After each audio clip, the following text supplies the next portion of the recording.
All right. Hello, hello. How's it going? Are you ready for some D&D?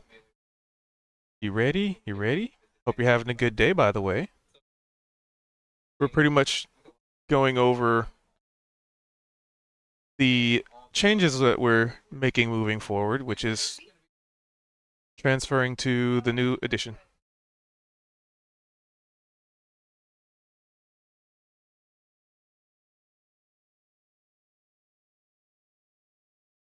Um, but explain things. One sec.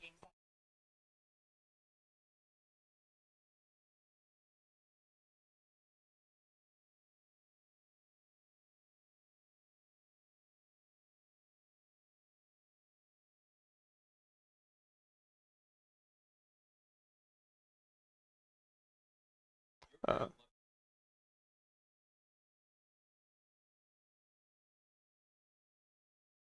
so yeah, they're just asking a couple of questions. So I'm gonna just answer some questions before game real quick, and then we'll just hop in. So give us a couple minutes, and we'll be good.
All right. Think we're just about good to get started in a minute here.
Morning. Is it morning for you?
Okay.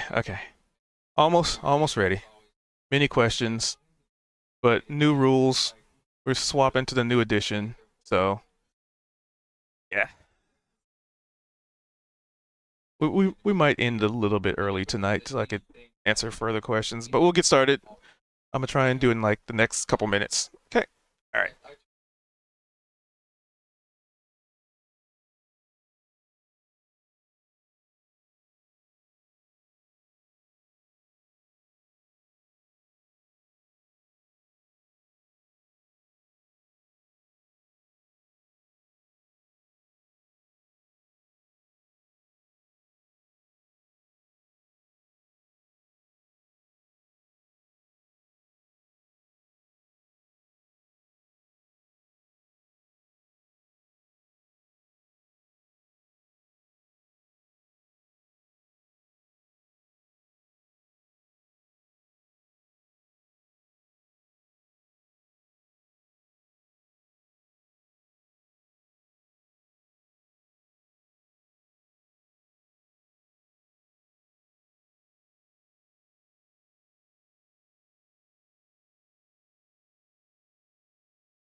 All right. So, who would like to do the old recap-a-rooney?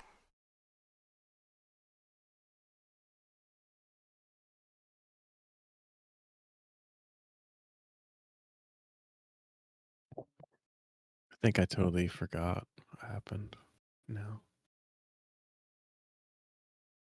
All right. So last time we left off, we were in the cave. We were getting Christmas presents. Everybody was unwrapping their stuff.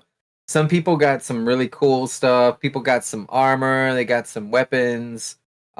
Max got a tiny flying airship made of coal for some reason. I don't know why that he got coal for Christmas, and he threw a little bit of a pouty fit, and I believe I tried to throw it at Bryce's head, and it was just like floating around. And we told Kalia there's tiny people in there with cannons. Uh, the rain had like cleared up. We lost all of our like I think the carriages and stuff, and like the animals were gone, the mimics were gone, and it's like, well, there was this huge storm. And when I think storm, I'm thinking like tornado or something, right? Because it was big enough, that we were like, we got to get shelter, and there was that huge tree that was blocking the cavern. We ended up walking home. We talked a lot. We went to town. We got some items from I don't what's his name, Glorb. Uh, Goose tried to identify him involved. We're trying to identify like 27 different magic items. Like I felt like we just had like the magicians. They got the scarves that are never ending from their sleeves. That's what it felt like. It was like, what about this item? What about this item? What about? And then I was like, man, we racked up on treasure. We don't know what it is, but we racked up, right? Uh, Kaido went to Adventurers Guild. Um, every time he would explain what they were doing, Max was like, "Oh, and I helped you that, and all the credit should go to me." Just to try to get, because he's not part of their group, right? So he's trying to get work through that. Met some goblins, talked to Kit. I don't know, town stuff. I'm probably missing some big important chunks. Saw the mayor.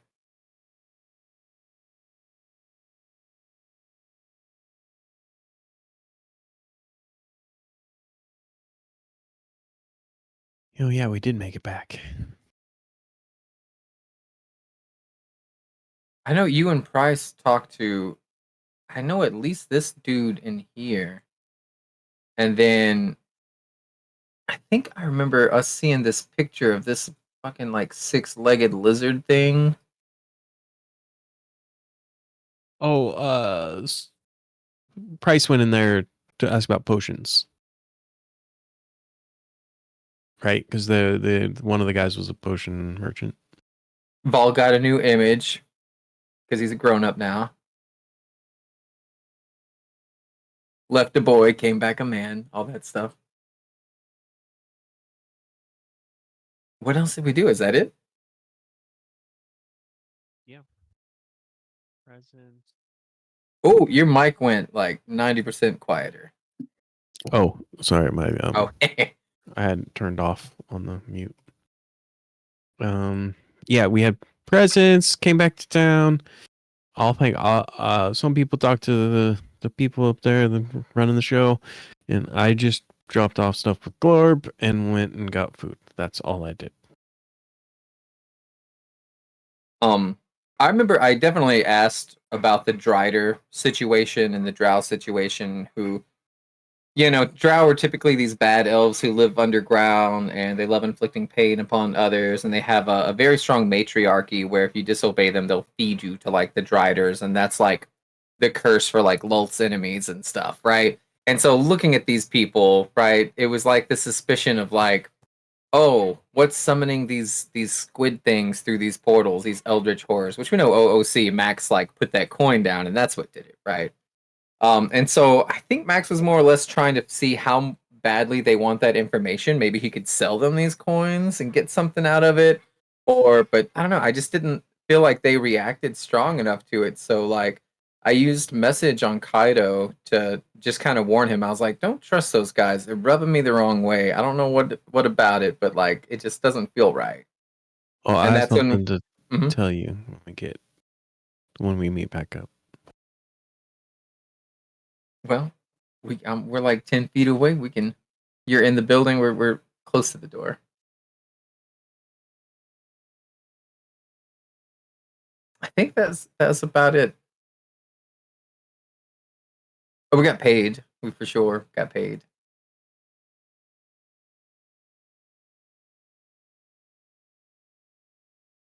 You got paid.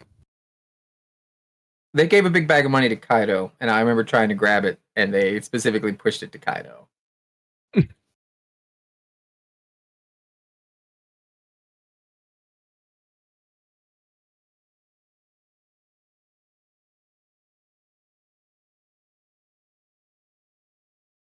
All right. The question is, who doesn't have inspiration?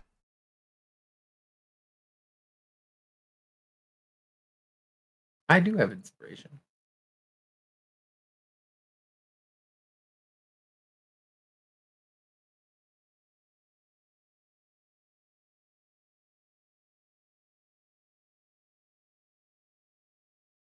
Oh, I don't.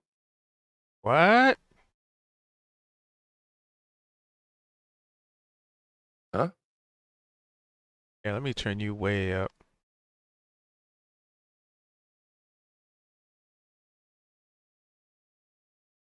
All right, say something again, Goose. Can you hear me? That must be my. Can we what?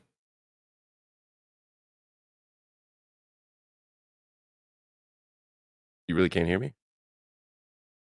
I have adjusted my audio. He's Okay. he's talking, right? I'm sorry, I could hear you the whole time. I was just feeding into this for no reason.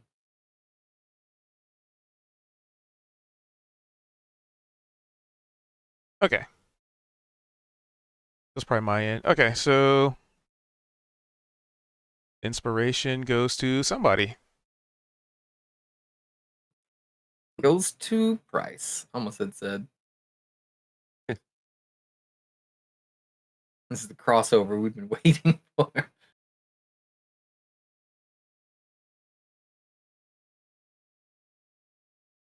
Zed just walks through town. Zed's an NPC in this town, Yeah. Mhm. and you have to role play as both.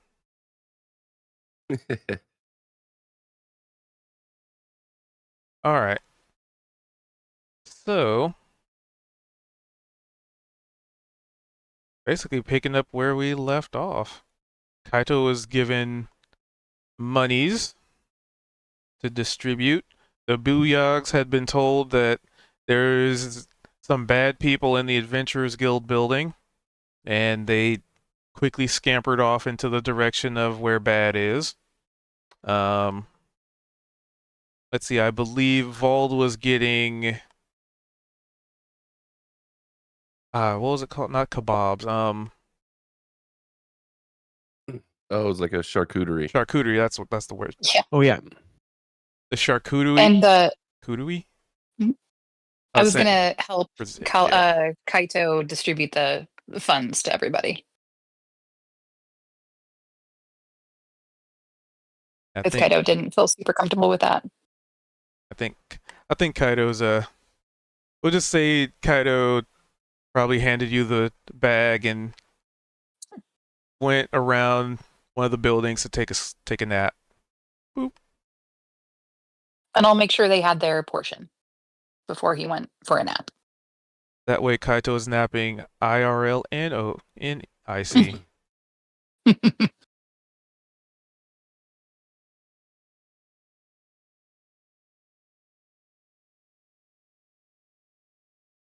All right, so if you distribute the monies,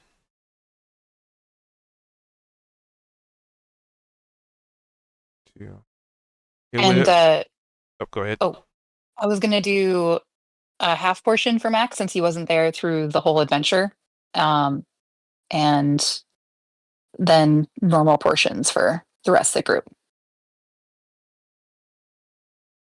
Also, there were other people that would get half portions too. Then. Let's see, in our group, I think Kaito's been there. Well, I guess, but Monty. Well, I guess Monty would get some, Monty. but a little bit. Are you but it sounded like on this table, like counting out the money and stuff, and like trying to mathematically divvy it up? Yes, and when I see you come in, I kind of slide it around a bit. No, yeah, I'm definitely gonna mimic this, and I'm gonna take out like my bag of holding, and I'm gonna pull out thousands of gold and gems because I've got about 2K saved up. And I'm like, all right, let's split this, and then I start putting it into 6 stacks. I'll be like, Which might oh, be surprising, but I'm actually splitting mine too. It's not good.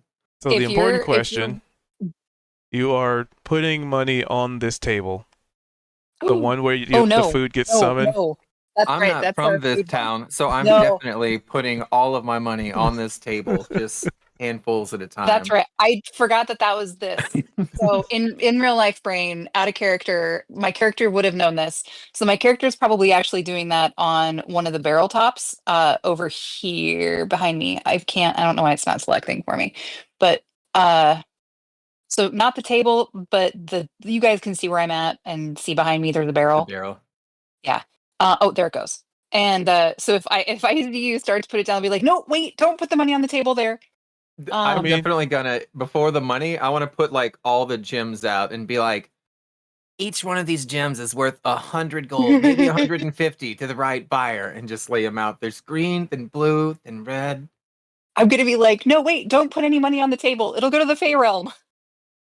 And I don't know how much of that you hear and how you respond to that, but I'm going to do my best to like try and like lift your stuff back up before it disappears. Do I succeed?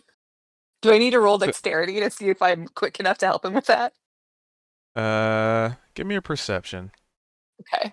Let's see. Because you probably would have gone and, put a gold, like a singular piece of gold on the thing and then saw it disappear because you haven't been in town for a while. So Right. it's very Yeah, easy to I forget definitely that. But you probably put like one gold on there and it disappears and you go, oh, yeah, and then turn around and then start counting on the Probably, barrel. yeah. I forgot where perception was for a second. All right. Let's see. And how many of the gems are you putting out? Oh, all of them. All right. I want to show that Max is a team player, and as much treasure as I've been hoarding, I'm just ready to lay it all out on the table and be like, 2 for Vald, 2 for Price. And then what happens? So it's at that moment that Kalia, you can hear the sounds of like gemstones hitting the table behind you as you were quite busy like counting how much gold was in this bag and count it out on the barrel. Mhm. And it's almost like in slow motion where it catches the corner of your eye and you see these gemstones be put on the table. And I'm just like, as you notice it, "No." they all disappear. Okay. And I'm going to throw myself on the table to chase it.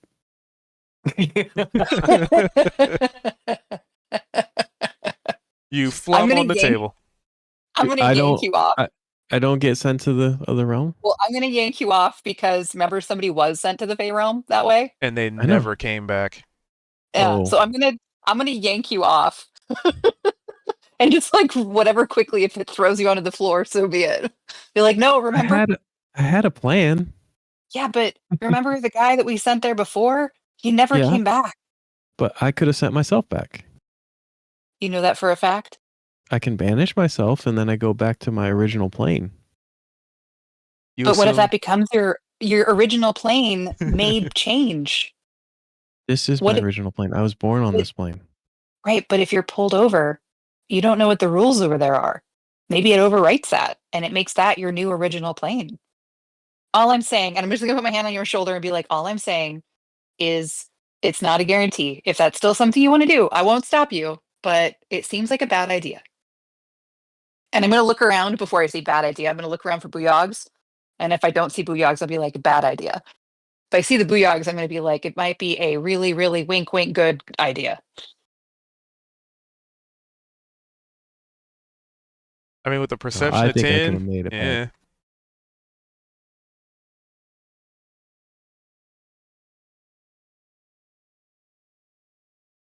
So Well, I these would be- gems are gone then, right? Yep. Oh yeah, they're super fun.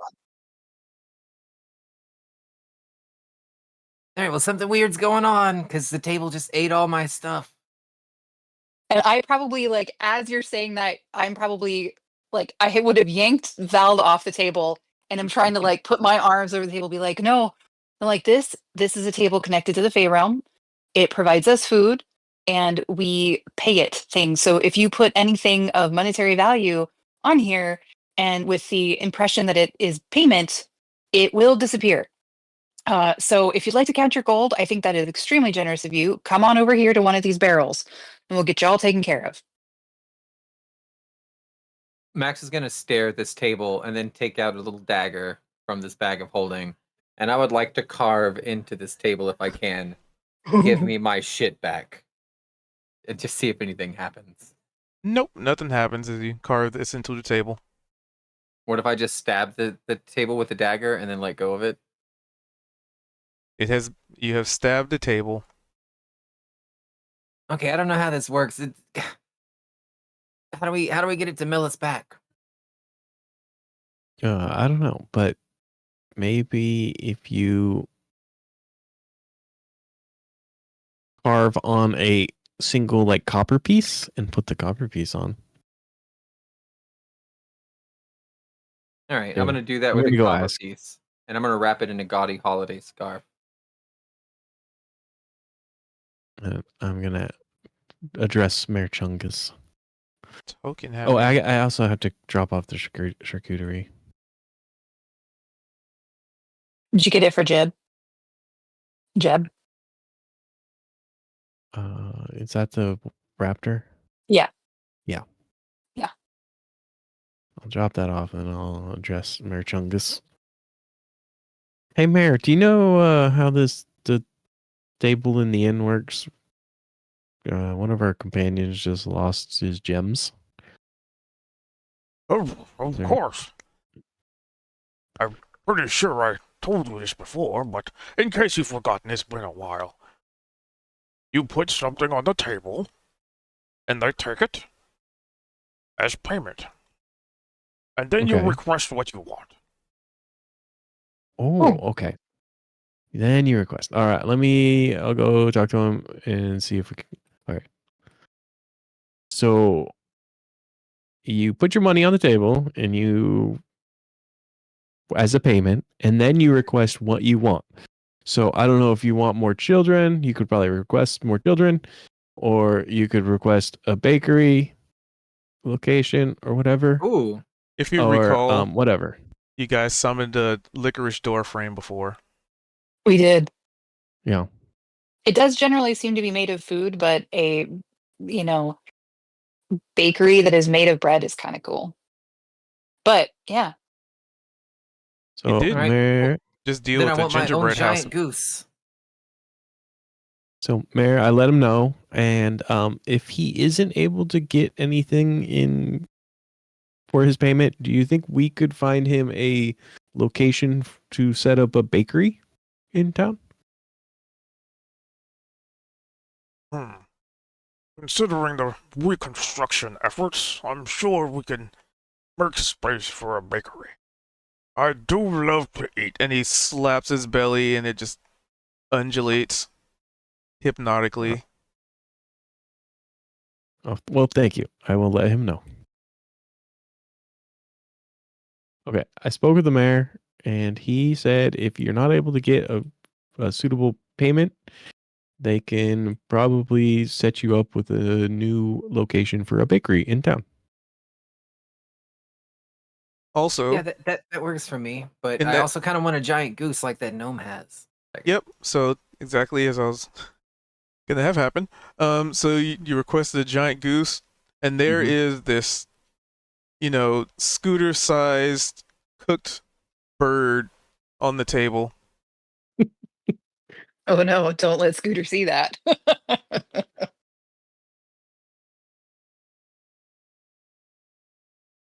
Well, there's your bird.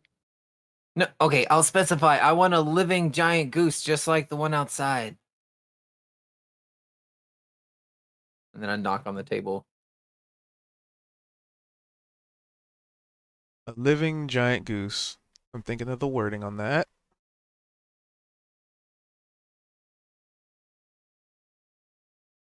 I want it to be just like Scooter, but better in every way. Interpreting. Oh, also, So this you thing ate see- 900 gold, by the way, in case we're worried about it. So, well, as somebody who's been to the Feywild, you also would Mhm. understand that the certain values of certain things may differ depending. So you would see this, not that the room is already crowded with a giant pheasant that's cooked, but it smells fucking delicious. Like there's herbs and spices that fill the air. It was lightly buttered, clearly like basted. There's like vegetables around the base of it. It's got the little chef hat looking things that they put on like the feet of certain like foods, and it's just nice and fresh and hot. It smells so good. Probably the best thing you smelt as far as food in a good while, actually. And you would see another thing appear, and it looks like this giant goose, but it's made of candy cane.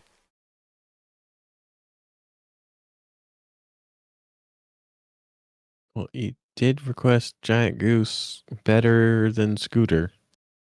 And maybe they think candy canes are better than Why is everything that comes Scooter. out of here food? I think because that's what they repay you with. We did request a liquor store before. Liquor store. All right, I'm gonna take these geese and put them in the bag of holding. One candy cane, one cooked pheasant, right? Yep. And then I'll skedaddle to this bench and I will dump out me. Type it. 1,332 gold pieces.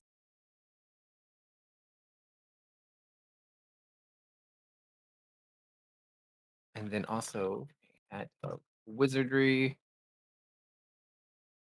So close to a perfect number.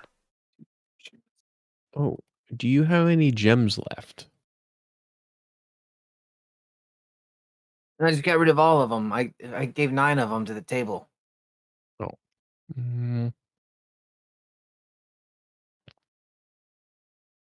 I got pillows and doll blankets. I got some ashes that used to be a creepy haunted doll. I got a bunch of buckets and some holiday scarves, cheap jewelry. You know, the stuff that the kids stole from their parents. It was like poor people things. Oh, I got a fun amulet and a ring that's got like an open palm, open hand. You remember those people who were like doing the martial arts in the cave? I got that from them. I don't know if we could sell that. Got some rings.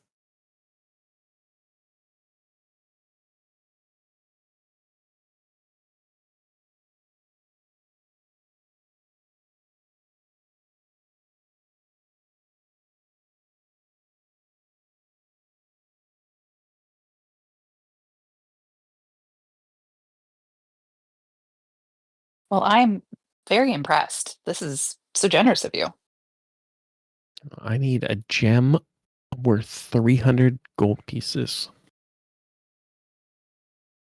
I didn't have a singular gem worth that. They were all like worth like 100-ish each. Hmm.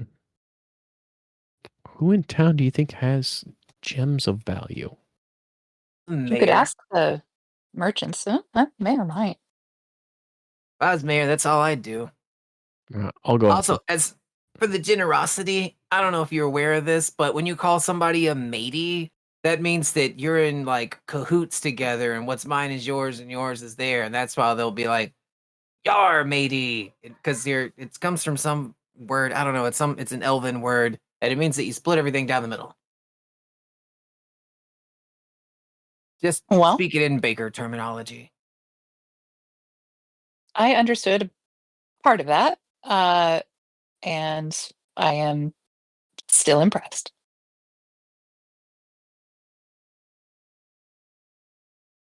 Hey, Mayor. Well, He looks at you with this giant leg of some animal in his mouth. Who in town would have gemstones of value and willing to trade for gold?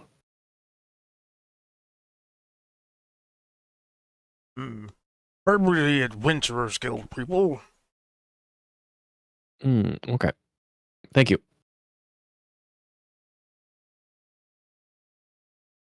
And, I know the little goblin people really like shiny things.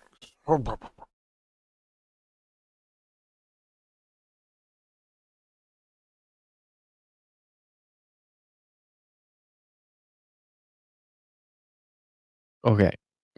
So I'm back. Mayor thinks the Adventure Guild might have gems and willing to get rid of for gold. As you hear heavy set footsteps, moving away from you.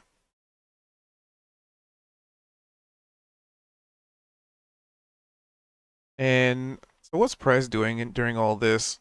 There's a lot that kind of happened. Price was away. Said be right back. Okay.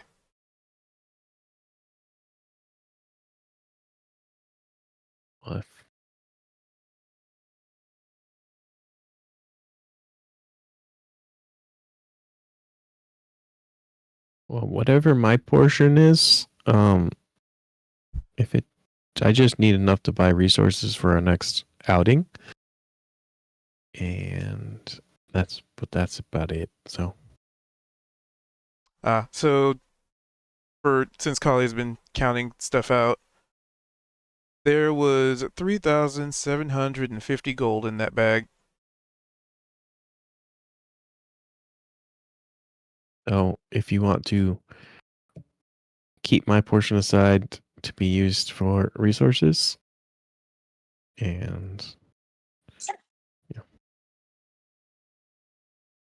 And I guess OOC, I'm gonna say this, and then in character, I'd probably just be thinking it through. But OOC, so for splitting that, how do we realistically want to handle like characters who may not be around? Do we want to split it off as if they would have gotten paid for it and then moved on, or what do you guys as a group, OOC, feel is like the best way to deal with all this? I would think bagging them up in individual bags and give them to them when we next see them. Yeah, that's a great idea. Like color coded bags. Perfect. And the best way to calculate that would be for the people that were there the entire trip, you would count them as two, Mhm. and the ones that weren't count them as one. You add those numbers all up to divide by however much we had, or divide what we had by that much, and then that's easy. That sounds good. I am off to go try to get a gem.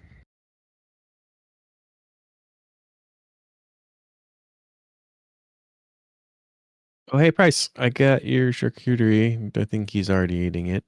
So, Yeah, Price has probably just been splitting different pieces between Scooter and Jeb. As you know, Jeb is heavily motivated by food, so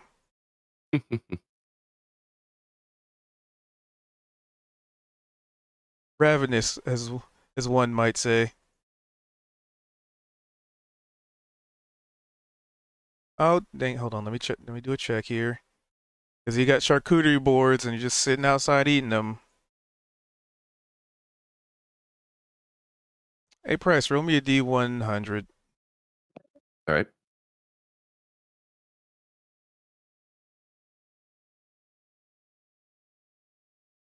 Oh,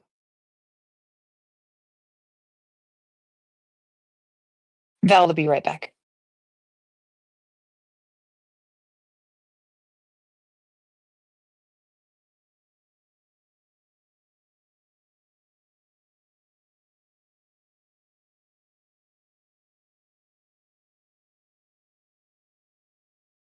Where is it? Perception.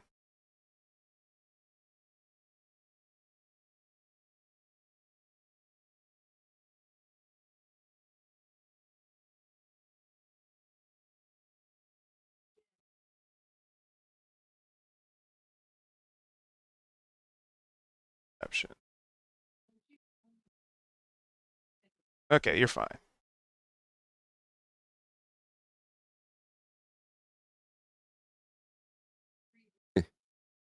I was actually just thinking about the the other wolves. The chili dogs. Yep.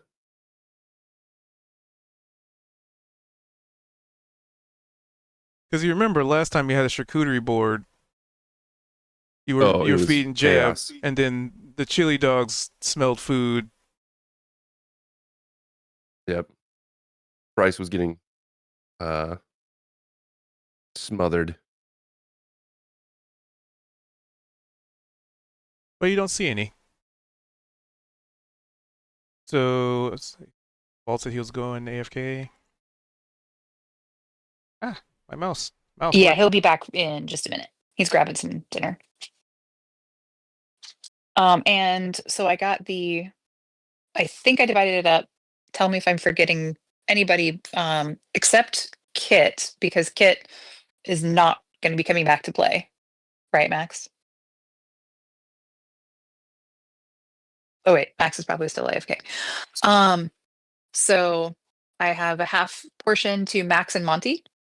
And then, although I guess,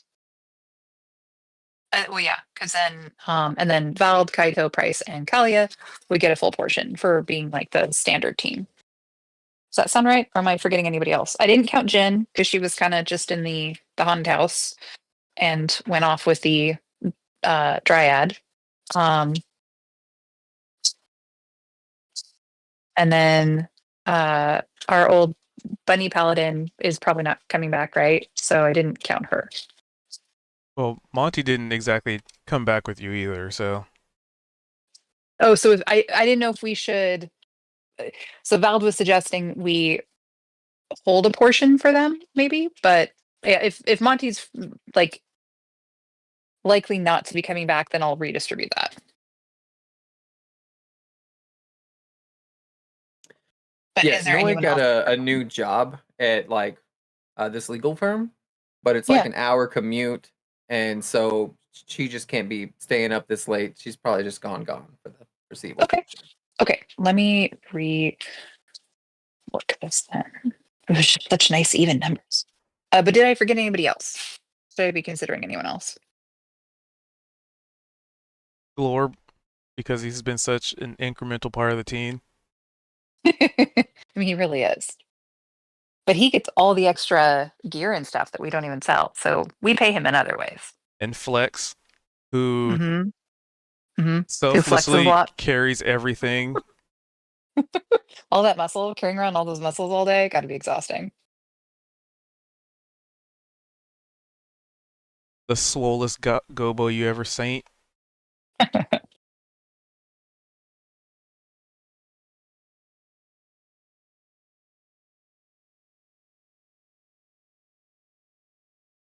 Yeah, it sounds about right. I was thinking everyone that I could think of is probably not going to be back, I guess, anytime soon. Yeah. I'll move him there to represent his board.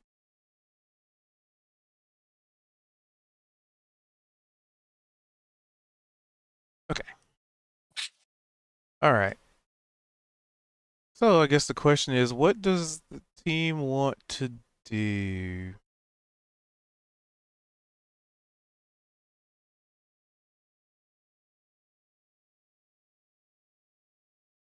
I think half of us are AFK right now. Yeah. Maybe let Val come back and we'll figure it out. I mean, we could just take a 5. Yeah, that's cool. I guess Price, it hasn't been too long, so I wouldn't assume that Glorb's even done like rifling through all the stuff that we gave him. I guess like thematically, Price is just probably going to be walking around town with Scooter, Being followed by Jeb. Yeah.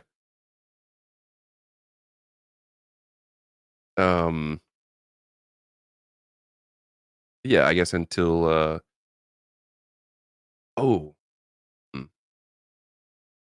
yeah, until everyone gets back. But I did think about something. I'm gonna go get a drink then. If we are gonna take a moment. You just had a moment. Damn it.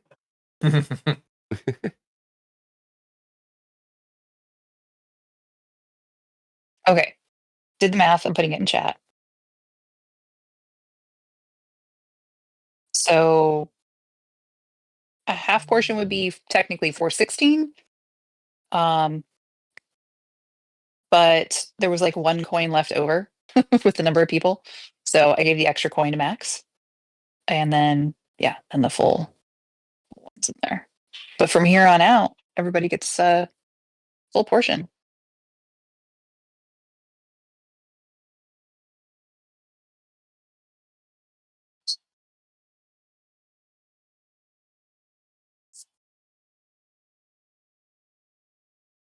I'll add that to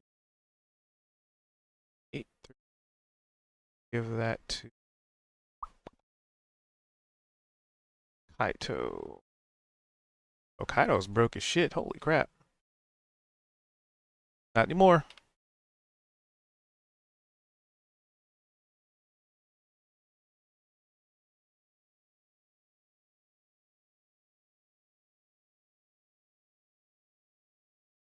There we go. Kaito updated. So yeah, while we're on our little break, I mean, I'm just giving them time to. So the gist of what we were starting with was just discussing transferring everything to the 24 edition, understanding that there will be some rough edges because not everything is updated, i.e. things like the Artificer is not even in the game yet. It's being tested, but it's not even in the game yet. There's no changelings in the new edition yet. Let's see. There's no Velkin or Verdun in the new edition yet. So it's like, I want to be able to give the players something to feel like at least they got something for the update and not just be like, well, Right. Back. we got an elf. Now everybody's species just feels like it's lacking now. Kali already has a couple of additional things, so that's not a big deal. And then there's changes to the classes. I am also back. But muted. Wibbles? Are you a Wibbler? We're on break. They're slowly coming back. They're almost back, I think. There's changes to some of the classes, like the Rogue got some big changes. And I kind of wanted people to update because the new classes are, in my observation, are just stronger. And they offer more utility and more interesting options. So I didn't want it to be like, okay, well, now we have... Just noticing the town has 2 graveyards. You assume one's a graveyard. So Wasn't one of them a garden in game? Like canonically? Yep. Mm-hmm. The one with the sunflower. That's right. That Hubert. Oh, yeah. And then the Well of Shenanigans. So like, there's new class stuff. So it's like, I didn't want people to be like, well, I'm a fighter. And now we have a rogue that is doing more stuff than the fighter could from the 2014 edition. So I'm just like, let's just transfer. Let's just get everything moved Price over. would go in to Glorb's shop, though. All right, we all back? I don't know. Bold? Mhm. Vald will be back in just a minute. All right. But if you guys want to start, I can I'll put this on speaker so he can hear. But yeah, there's new class stuff. So that was the gist of the start. Granted, I could have streamed it, but it's also just like, I guess, I don't know, maybe. I could have unmuted. I don't know. But that was a TLDR of it. Or maybe I can have like an AMA. Price, if you want to go ahead and go talk to Glorb, he can hear. Val can hear. Oh, cool. Okay. Yeah, maybe I'll have a day that's just Um, like ask me anything about D&D. Yeah, Price would go in. That could be fun. Trying to think what it was. I think it was a construct Glorb? that he was working on. No, he wasn't he like working on one. I mean, he was until people started throwing stuff at him and the town kept getting destroyed. Yeah. You'd imagine he's too busy for side projects right now.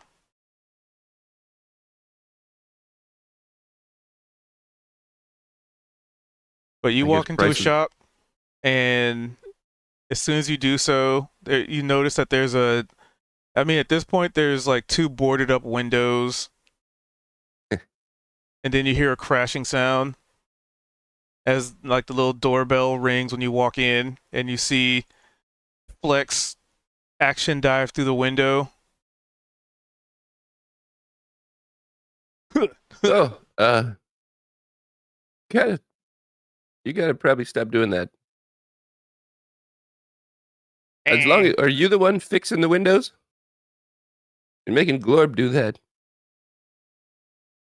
Well, Glorb knows what he's doing. Yeah. Heh. Glorb knows what he's Speaking doing. of- Oh, yeah. Glorb, did you need anything, like in particular for any of your work? And in common,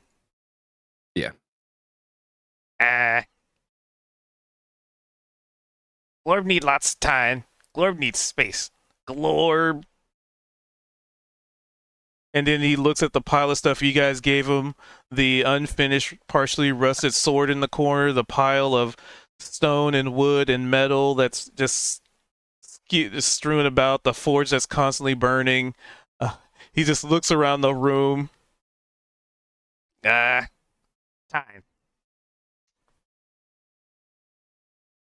Okay.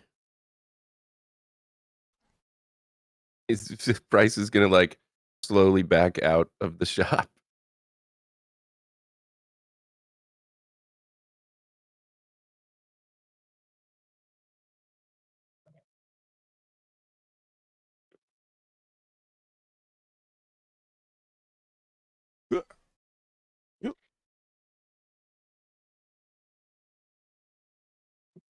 All right. I mean, I was just gonna ask if we could go get him something, but because I don't know what the plan is, but um,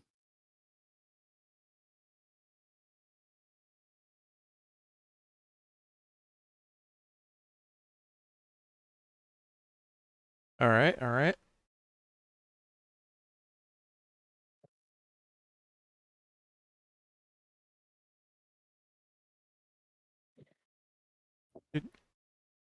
I see Max moving, but I've heard nothing, so I feel like you're unaware that you're muted. I'm gonna step outside and just look at Price and Scooter, whatever the hell this dinosaur is. Oh, well, I was in there with Golly, and we were divvying up all the treasure, and I didn't know how you wanted to split this. I want to pull out the boiled goose.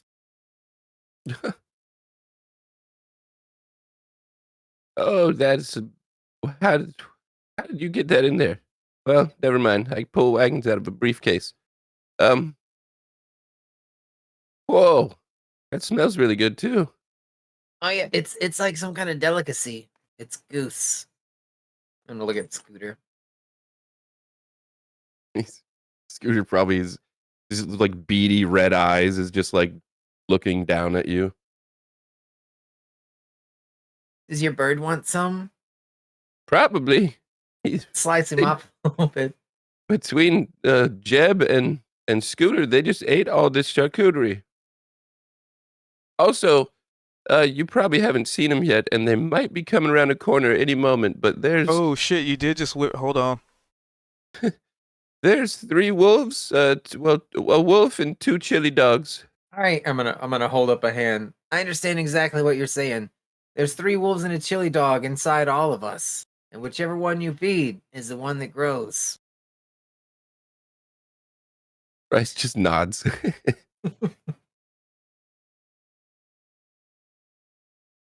There we go.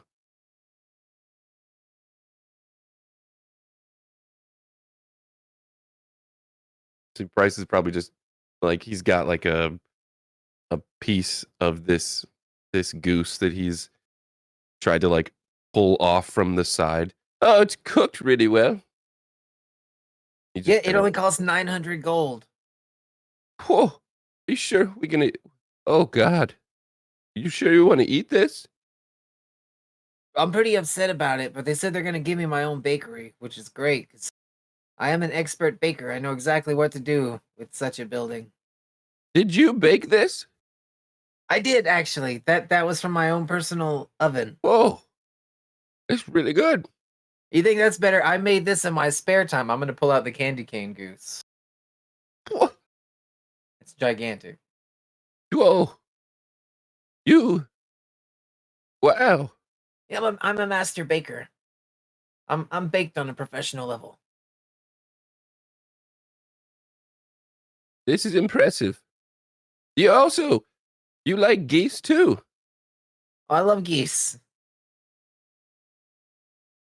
Oh, yep, here they come. Bryce is gonna step back.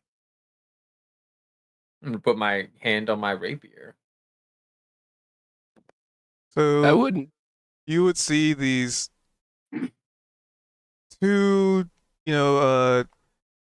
white, like thick fur coated wolves that seem like as they move there's like a little bit of a mist, or like if it's really cold in the morning and you're breathing, it's kind of like that level of condensation, mist, whatever it's called.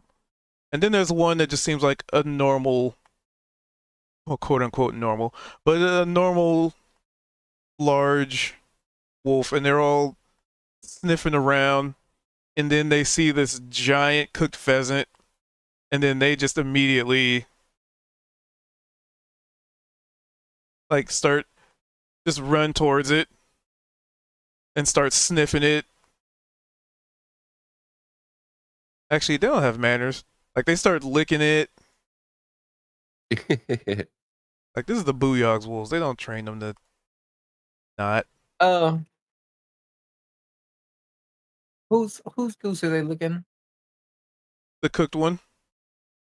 If it's the one I'm holding, right, they're gonna get a boot to the face. Okay. I'm gonna hold it over my head. This isn't for you. This is for grown folks. You, as you hold it over your head, you realize they are still larger than you. It probably to them looks like you're presenting it to them. Price, are these your dogs? Oh, they kind of belong to the town. We I'm gonna saved point them. at one of them. If you take this food from me, you're gonna be on the menu next. I Give me a wouldn't handle do that. animal. Can I assist? Okay. Sure.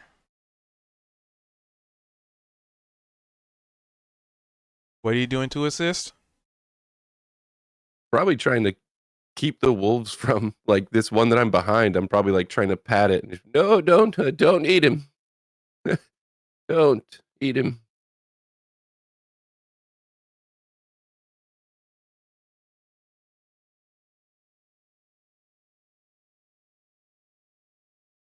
It's 15. Cool. Would have been in And that one too. what was your exact wording again? If you eat this, you're gonna be on the menu next. Okay. They just keep sniffing it, but they don't seem like they're not pushing the issue, but they're definitely extremely interested. Look here. I was born and raised in the Astral Sea. You think I haven't eaten dog before? They have no idea what he's saying. As if they can understand. Bryce is gonna try and scoot around. Scoot around. Mhm. inside to or over to the doorway over here.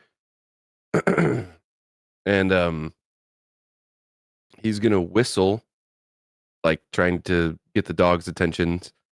He's gonna step inside and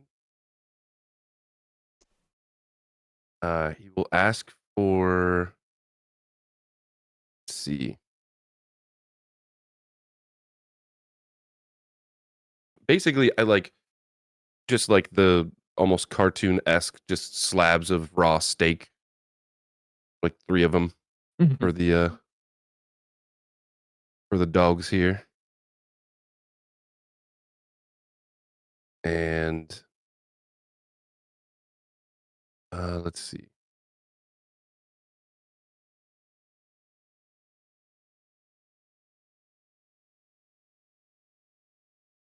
He'll put a gold piece on the table It as he's disappears, asking. and raw steak appears in front of you. So he's gonna grab these like 3 steaks and he'll walk out and he'll whistle like loud again. Hey, food! And he's gonna, as fast as he can, try and run down the street. They chase. Let's see, which is faster? 50, 40. So, as you're running down the street, you realize they're actually keeping pace with you relatively easily. I assumed. I'm pretty sure Price he's gonna get like winded probably about here. That's 30-ish. And so he'll probably like trip, fall down. He's just got like these stakes in his hand and he'll turn over, and then again he's probably just in a position where he's just being like on the verge of being eaten by all these animals. Including Jeb. Especially Jeb. Yeah. Alright, Max, you see Price practically getting mauled by wolves and a raptor. His Well, all body is pretty as it much should be. disappears. Sorry, go ahead. Yeah, I watched this and I'm just gonna break off like a leg from the goose and just eat and watch. I'm not gonna. He's got this under control. He knows what he's doing.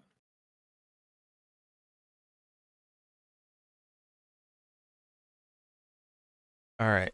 Is Vault back yet? Yeah. Yeah?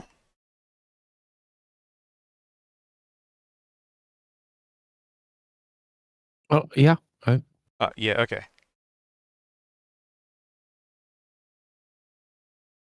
Hold on. Alright. Get that in a sec. So amidst the chaos and the noise and commotion. Oh yeah, I forgot that. He's gonna be full at this point. So Price, you would hear what sound like heavy set like hooves on the ground. And unhide token, as you see a particularly familiar looking minotaur approaching the dogs and just kind of like pushing aside.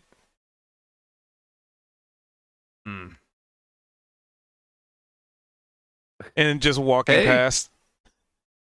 Oh, good to see you.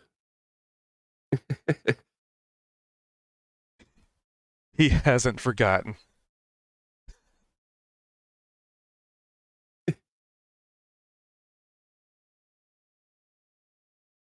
Maybe trying not to cover yourself in meat around feral animals. And he says this as he's like, he doesn't turn around completely. He just stops and does like the over the shoulder look.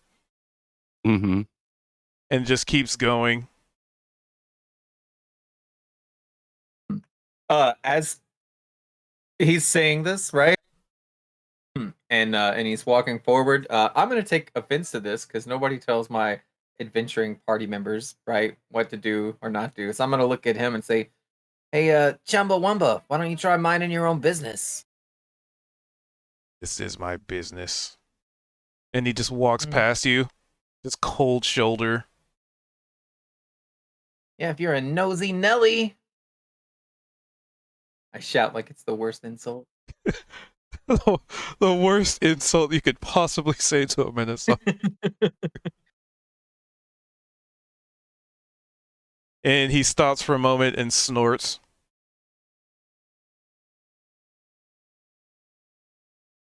I'm gonna stop and take another bite of goose leg. If that's the best insult you have, seek help. And then starts walking again. As he walks by, Scooter's gonna just like stand up extra tall, just trying to be demonstrative. Wow, people here are so rude, huh?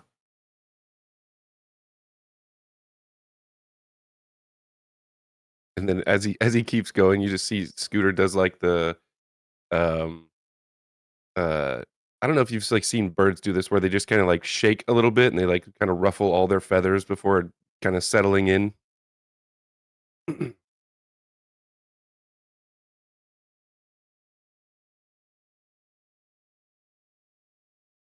Scooter feels Uh. like he's large and in charge. And next to the cook Scooter. Alright. Yeah. So now that Vold is back, so what were you trying to do? Oh. Hey, Miss Guild Lady. So I you was walked in. wondering. Huh? Okay. So if you walked in, Yeah. you would have seen the three Booyogs just not really harassing the Drider, but they are just asking questions and they're trying to get answers, and the Drider just has their arms folded, just doing their best to ignore them. Hey, Booyogs. Eh?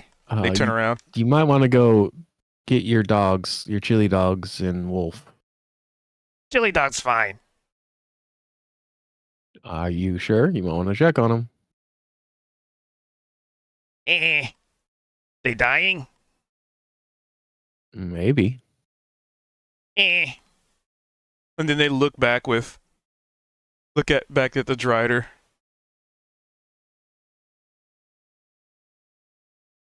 And start asking questions like, So how many people you kill? How many bad guys you friends with? What their name? Booyah. Can they booyah? Do they booyah like this? and then they start high-fiving each other. One of them even has to like jump on the table to do it. Booyah.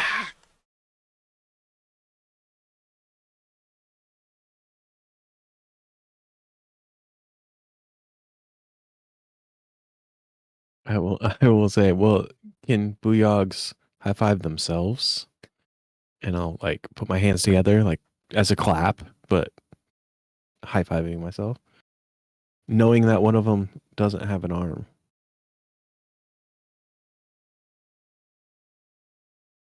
Okay. That's so mean.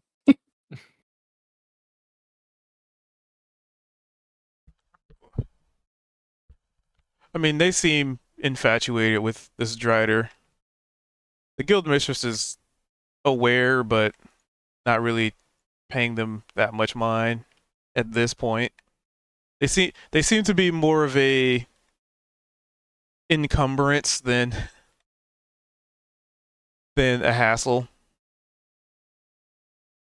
I even will really get an fed annoyance. up with it and tell the Booyogs to stop hassling. Hey, stop hassling the Drider. Why not? They big and bad. We want to know how to be big and bad like Big Bad Lady.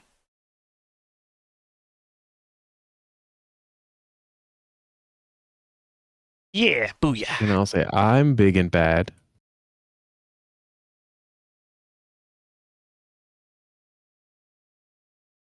Oh, Maybe you can, when you grow up, you might get a growth spurt like me and be big.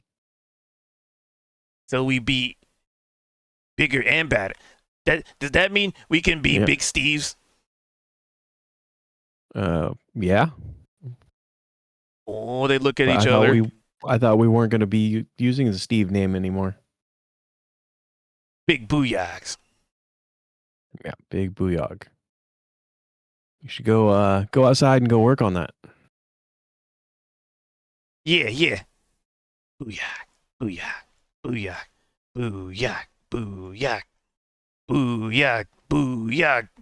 And they all go outside.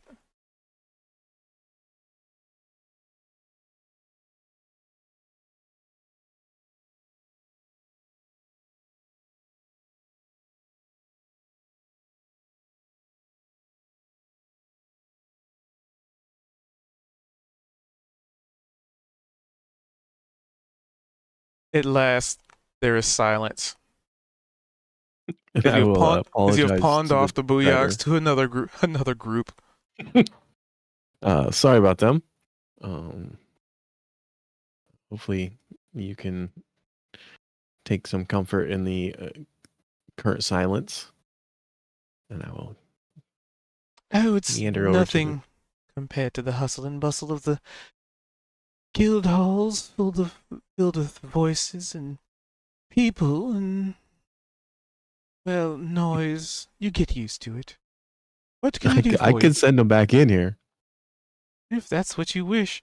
And as she says that, the Drider narrows their eyes with a scowl off in the corner. So I have a question for you, Miss Guild Lady. Do Yes. you happen to have any gems of value you could sell me for gold? Well, how much of a value are you looking for?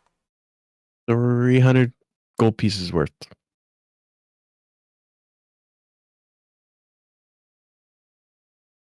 And she slides a chair back and takes a seat and taps her puts her elbow on the table and rests her hand underneath her chin.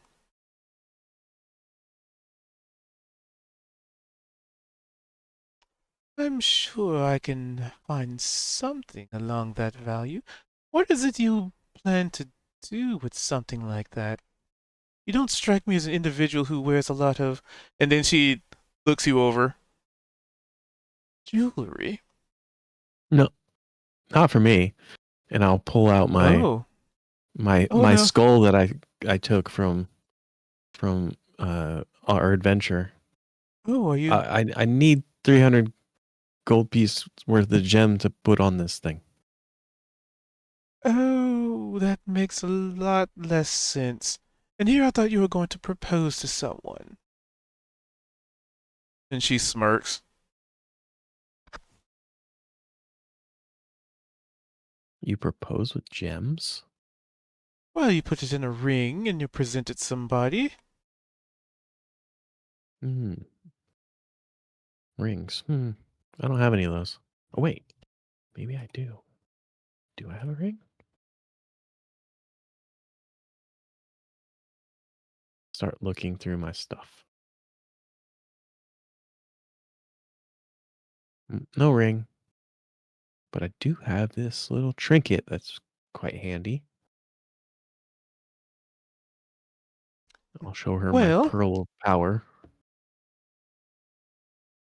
I'm certain I can acquisition what you seek. Hey, thank you for the biddies. Oh, well, thank you. And I will hand And she over. reaches into, she looks like she has like leathers on, but she just reaches into the bosom, and between two fingers just presents a gemstone. Something like this. Is it worth 300 gold pieces? She looks at it, twirls it between her fingers. As far as I can tell. And you are Okay. getting the guild discount. Oh, perfect. I will hand her 300 gold pieces. She slides you the gin. She puts it on the table and just slides it to you. Oh, thanks. That's what I needed. Now I have to. Pleasure doing business with you. Now I have to go work on fixing this to this skull I found. I'm Thanks. sure you can give Globe another task on top of his extremely busy work schedule. And she kind of Oh, I don't think. chortles a little bit. Oh, I don't think I need Glorb. But I would. Yeah, he's already pretty full of things on his plate. So I will. I'll figure it out myself.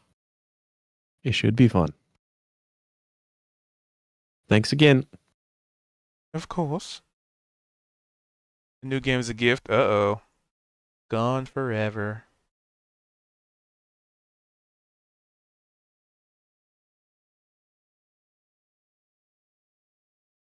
So as you're passing this alleyway, Yeah. you would see the Booyogs harassing Lionel. And you can give me an insight check. Insight.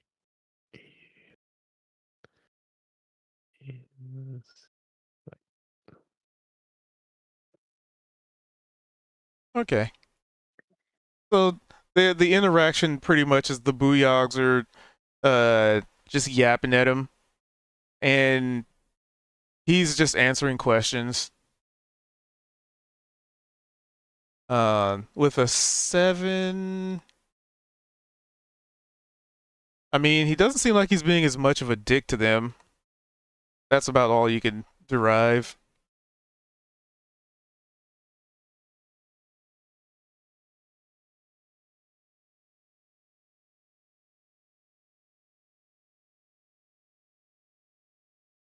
And as you pass the alleyway, you can hear several elevated hand slaps. I will chuckle on my way.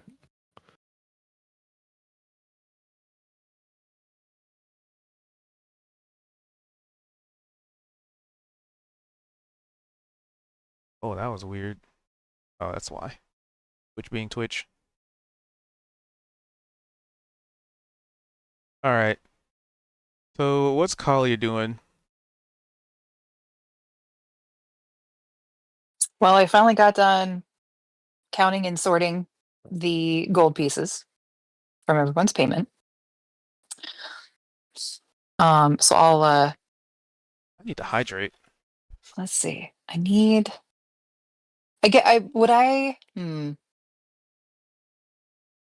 some bags for all these. So can I just assume that since we know we're distributing or we're dividing them up, I would have grabbed those from the guild mistress? I mean, small bags are cheap as hell. Yeah.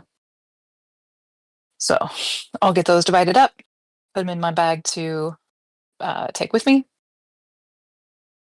And I had also come in before I had been started counting these and had ordered the same leg of meat that the mayor had ordered. So I'm gonna pat the table or the tables I'm leaving, be like, "Thanks, guys. That dinner was really good."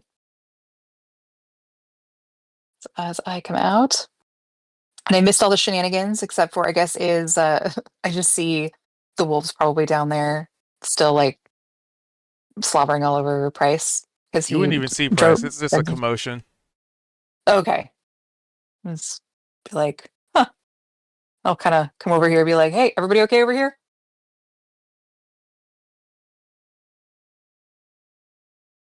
Y'all good? Chili Pups, did you find something good? Found me. Oh, Price, you all right over there? Yeah, Price is just kind of like, this is almost kind of like a game now for Okay. Price. He's just like Like, rolling well- around and like feeding the dogs, trying to like keep it Like he'll roll over and have one of the stakes like clutched close to his chest and not really give it over, and then he'll just kind of like roll back over and let him have a piece. Like, oh, well, you guys look like you're having a fun time. And this was I'll leave raw you to steak, it. right? So you're just like rolling around in like bloody meat now.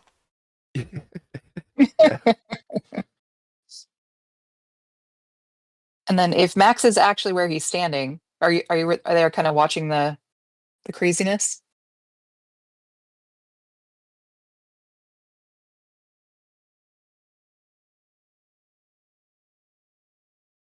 Well, if so, I will go ahead and toss your bag of gold to you. Be like, here's your cut. Good work. I'll holler at Price. Be like, Price, once you get all that blood washed off, I assume you seem in good spirits. So I'm assuming it's not yours. Let me know. I got your payment for work. I just pictured that too. It's just like he's covered in blood, and then all of a sudden it's like actually dead. It's like, oh no. That would not be great. He ran Well, if out you of start steak. looking, if you start looking like you're dead and nobody said that it was fine, I would probably be concerned. And I'll toss the. Oh wait, let's see. So, Val, were you on your way then back to the inn, the tavern? I was on Are my you way. okay? Well, if you're where your token is, I'll be like, hey, got your payment all counted out. Here you go. Oh, And toss thanks. it over to you. And as you pass by, I'm gonna lean over, grab your arm, just like lean in for a smooch on your cheek, be like, good job, buddy. Good game. And I'm gonna smack your ass. And Um, I'm just gonna keep walking. if you need me, I'm gonna be in my in my room. Oh, well, have fun then. And I'm gonna go in the direction I kind of saw Kaito. I probably hear Centaur snoring. So I'm just gonna quietly come in and put their maybe um put their gold like in their bag and close the door. Let them sleep.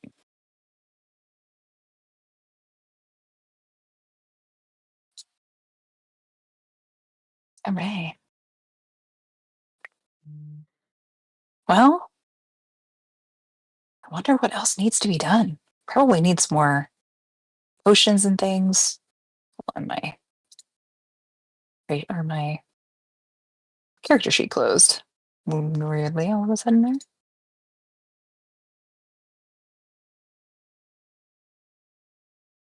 Let's see. I am going to go up to the guild mistress's office. Oh, maybe. There we go. As I want to, well, let's see. We were able to identify that gem. There wasn't anything about it that we really didn't know, right? The Yeah. elemental red corundum gem. Yep, we know about it. Okay. Well, not really anything to be done other than whatever we're doing next. So I guess I will go and get some info on that so we have an idea of what we're going to be doing next.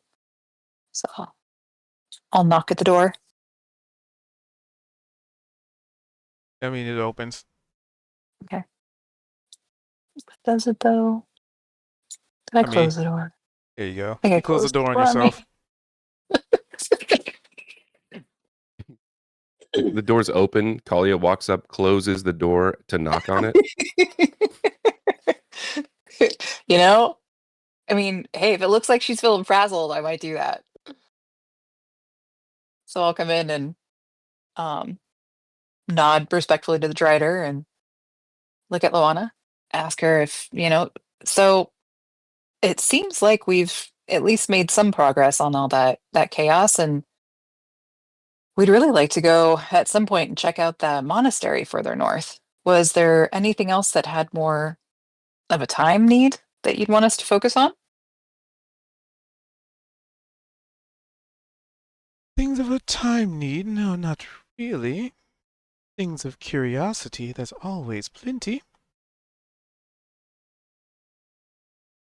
Well, I'd be interested to see what else we could help with. Let's see. I pull out my quest sheet here.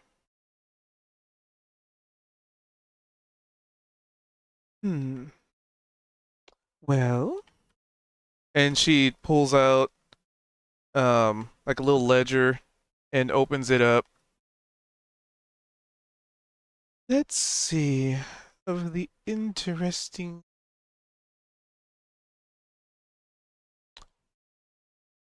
I believe the mole people have some need of assistance. Let's see. What else? What else? They have begun trade. Oh, that's As wonderful. we had determined that it would probably not be in both parties' interest to hollow out the ground beneath this town.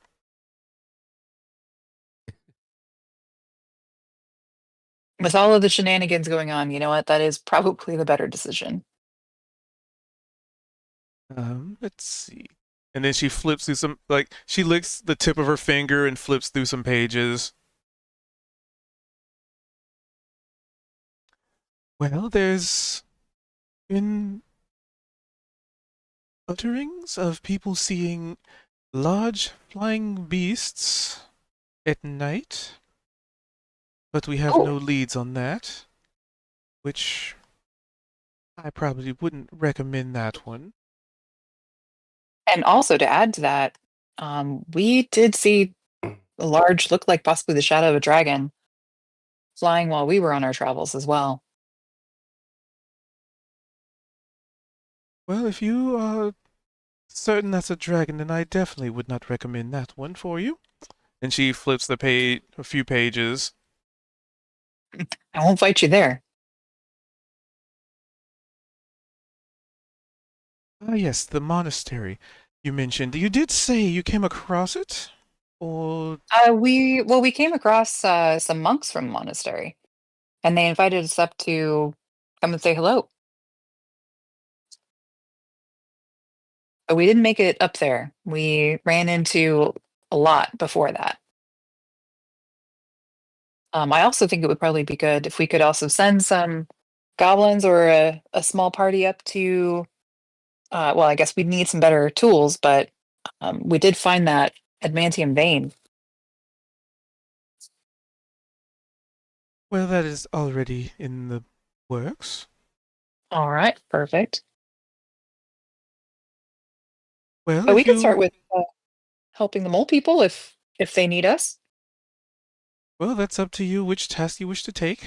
But there is still another, as far as the monastery goes.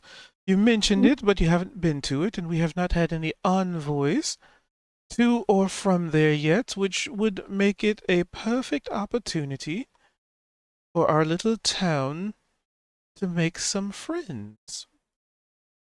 Well, that sounds like what we should do then. Wonderful. And then, of course, and she flips to another page. And then there is the situation with Greg. Yeah, how's he doing? I think Val might have an idea to help him out, He keeps to but himself, and I would prefer not to disturb something like that. that's not smart. He's not causing any harm. If we do find a way to help him get back to his home, I think he'd appreciate it, but beyond that, I have no interest in bothering him. Something about his vacation is constantly ruined. I mean, I'd be Whatever that pretty peeved means. too. if somebody stole me away in the middle of a spa day, not knowing anyone, like that would be just as much fun as it was when I got pulled into the Feywild way back when. So I feel for him. Pulled into the Feywild, you say? He quirks a brow. Oh. Oh yeah, I guess we never really talked about this. But when I was younger, my whole village was attacked by orcs, and in defending them, um, stumbled into an open rift. Got stuck there for a fair while before I finally made my way back. I think it's one of the reasons why a lot of this doesn't really surprise me, but you know, there's always something weirder out there. Well, I suppose it's better the Feywild than the Shadowfell. Well, That's for and sure. she closes the ledger. Well, it sounds like we have a plan. Thanks, Guild Mistress. She I'll let lightly the nods her party know. head. Well, hopefully when we head out, maybe we'll not come back to another destroyed town, yeah? One Fingers can crossed. only hope.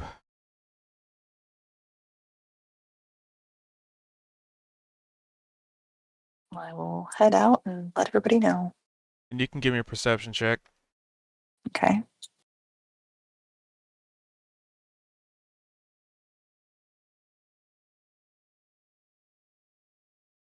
You hear the Booyogs and Lionel talking in the alleyway.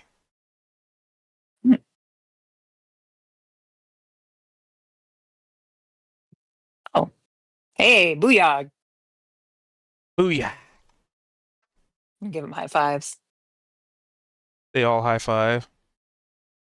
Lionel, good to see you. Up until How you holding? up until you're ready to betray me, I guess. I mean, we've gone over this. We aren't the ones who wanted to betray you. In fact, we really wanted you to not get killed again. But now that we better understand what's important to you, we would definitely act differently. He just kind of snorts. Like, well, may your honor always shine brightly, big friend. Booyah! Booyah!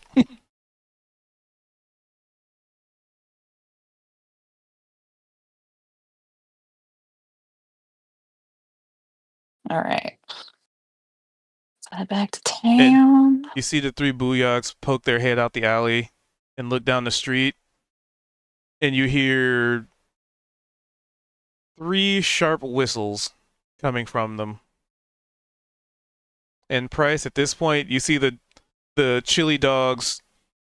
You know, you've been playing with them for a good bit, and they quickly like poke their heads up, like, you know, it's suddenly attentive and aware, and then they just turn and dart down the road. That's what I was gonna do with my animal handling, but never mind. Oh, okay. Well, this is so your animal handling happens before this. So what were you gonna do with it? I was gonna. So we'd been rolling around, and it would have been very similar to like what you were describing. Just all of a sudden, just either snapping or whistling in some way and getting all of their attention, and Price would just kind of like roll out from under them, and he was gonna, because I saw that they were down at the bottom left, kind of like pin. Yep. So he's covered in nastiness and slobber and meat and whatnot. So he was going to probably stand up and lead them all back to that pin. Got some energy out, got them fed, and then he'd walk over to, I guess, this little basin here that I think everyone was using as a bathtub.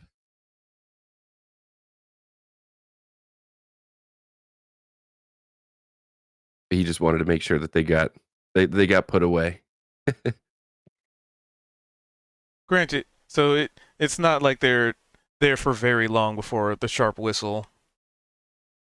Yeah, I can assume that like all of this is happening, and then this sharp whistle, or the 3 sharp whistles, I'm assuming And Price at this point's probably over here already, just washing himself off.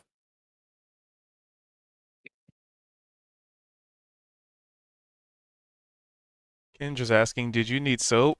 Because we know somebody that definitely needs soap. Anyway, so yeah, you lead them back to the pen, and they're like, you know, licking bits of food and cleaning their fur, and then the sharp whistle happens, and then they just kind of jump out. Like, you realize this pen doesn't really hold them. It's more of a, it keeps other people out versus Yeah. keeping them in. A psychological barrier of sorts. And then they just dart down the road. Jeb, on the other hand, just follows you.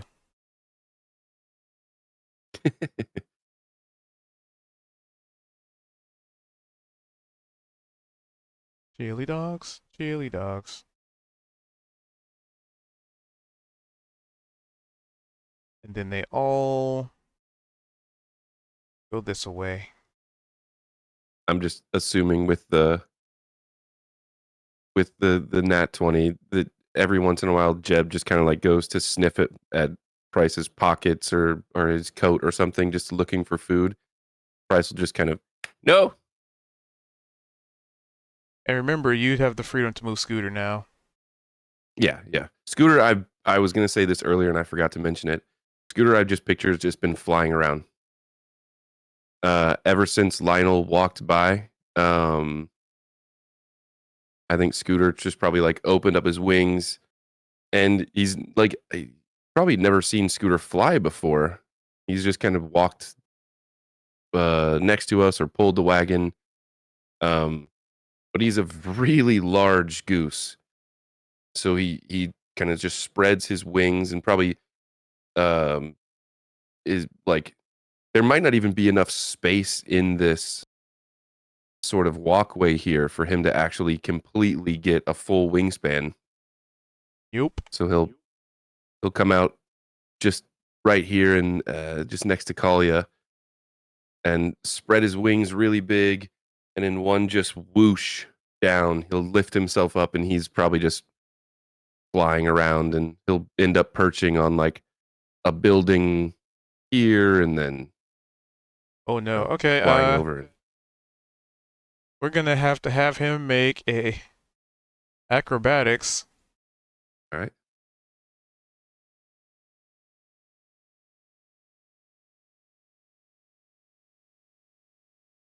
All right.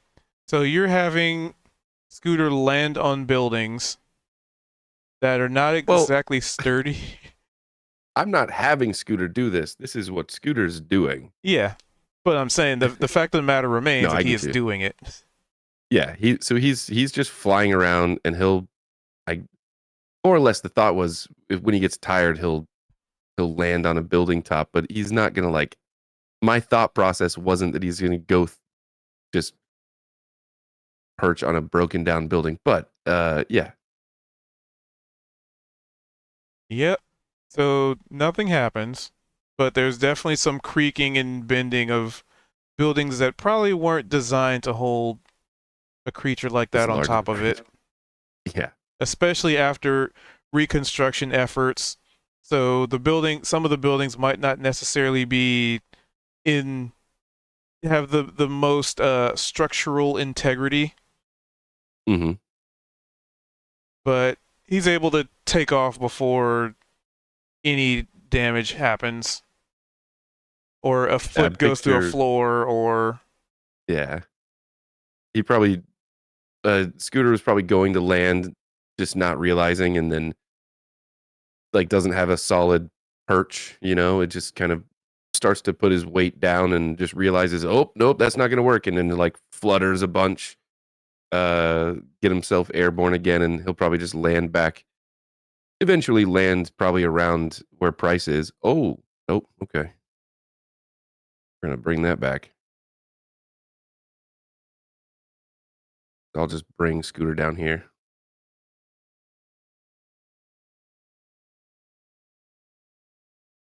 All right, so not sure if Max is freed up. Yep. All right, what's Max doing?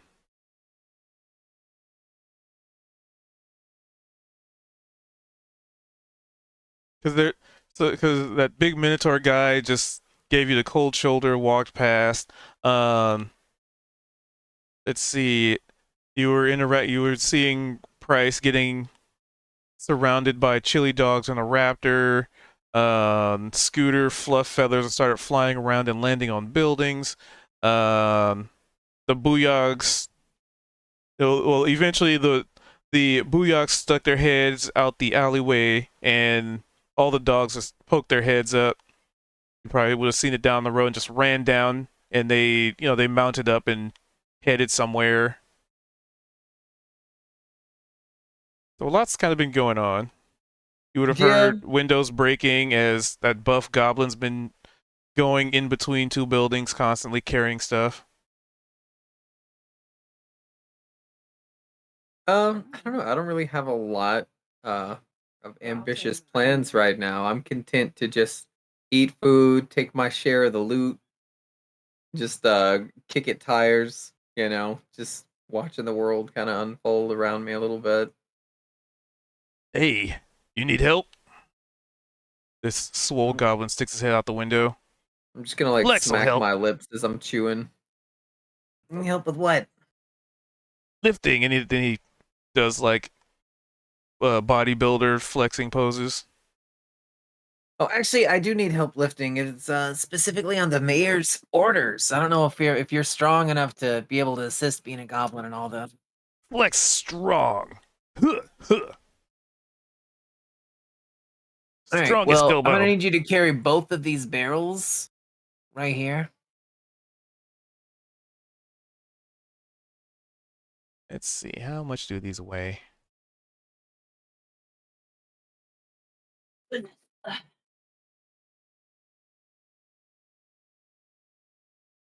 Oh yeah. So you notice this tiny, this like small goblin pick up, and the barrels are bigger than he is, right? But he is able to pick up both of these barrels, one in each hand, holding one above, both of them above his head, just in each hand. All right. Where you want it? Oh, well, the mayor said something about we're having to go to a cemetery. You know where that is? He nods. You lead the way, I'll follow. Huh, huh. He walks almost like, granted his arms are above his head and he's carrying barrels, but like imagine just Johnny Bravo walking. Mm-hmm. Up here. Cemetery. Doesn't look like a cemetery. It looks like a bunch of bushes. No, up here. Oh, yep. Where's the entrance? This is all fence, no gate. Over there, and he points to the top right corner.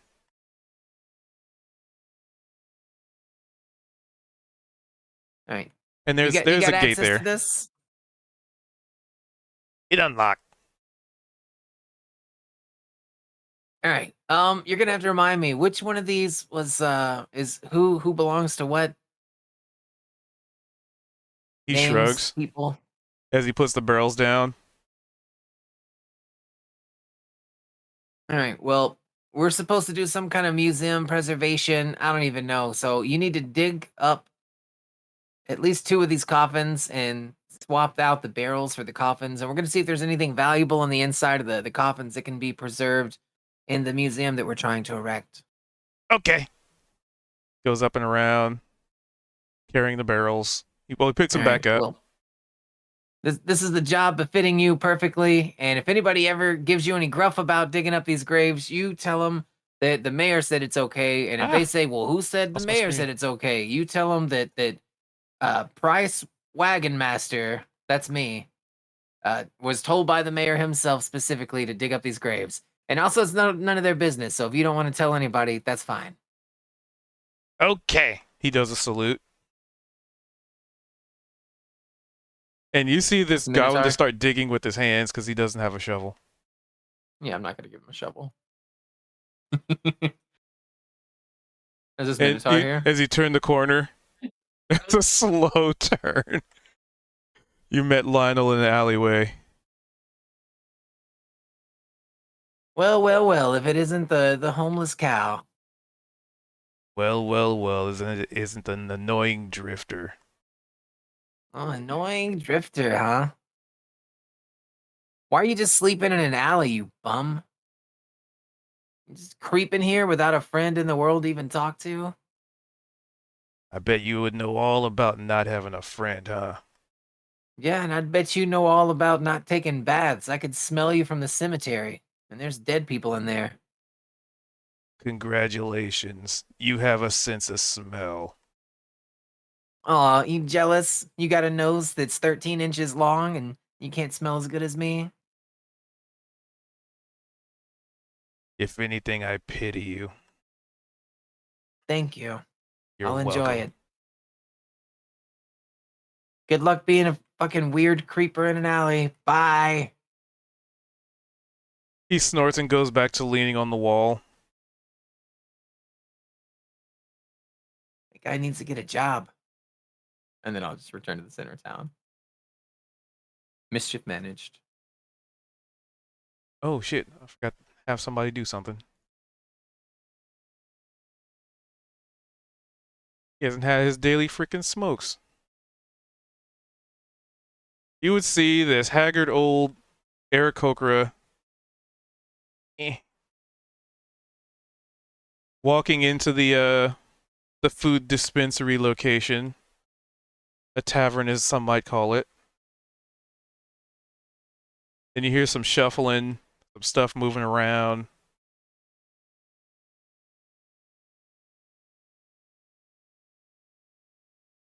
I mean, I guess in that time span, doing something in there.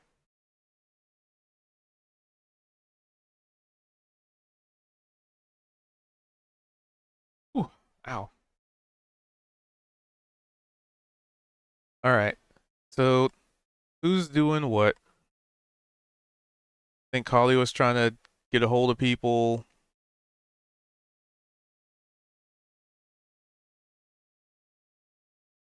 Yeah. Kind of track everybody down, be like, hey, got a new plan for what we're doing next. If you want, if you see anybody, just have them meet me in the tavern here. And I'll also remembering that Geb was going to be going to his bedroom here, or his room. Over and find the actual door. Of course, it's in the alleyway. So I'll knock. Yeah. Hey, I got some new info of what we've been asked to do next. If you want to come meet me in the tavern when you're done. Okay. I was just working on my skull. I mean, hey, you do you. Because I don't necessarily know what he didn't necessarily mention that he was going to be working on the Bejeweled Skull. So I'm just like, hey, whatever you want to call it. No judgment. Let's see. If I see Scooter down there, I'll probably go down there and I mean, you see Scooter flying around. I don't know if he landed there, though. Yeah, Scooter, I eventually would have just landed over by Price. Price is probably now finished washing himself off.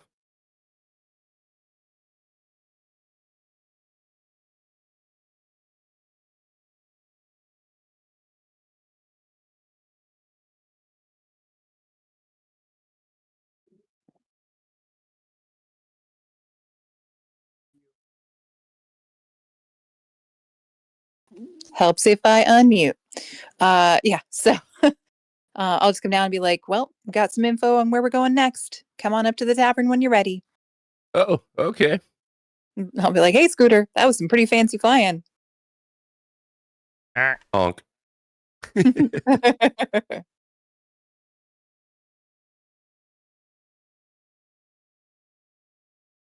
Like, oh, hey, hello. How are you guys getting settled into town?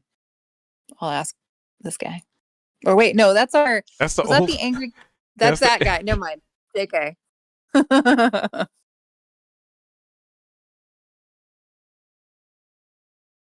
Like, hello.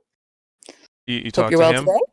Oh, Yeah, a little bit. Just a greeting of like polite small talk. so Insert polite small talk here. when you walked in, he was like pouring himself a beverage and lighting a smoke, and then he turns to you and just kind of and does that little puff of smoke in your direction. Yeah, what the hell you think I'm doing? I'm getting I mean, alcohol. it looks like you're living a pretty good life. Yep, that's what I do. Nice. And he sees more people coming in, and he just takes his cup or his flask, and he's a little ornery. A little. What are you looking at? As he sees Price there. A bigger bird than you. Burn. He cackles a little bit. I knew I liked you for some reason. But then now I'm over it. All right.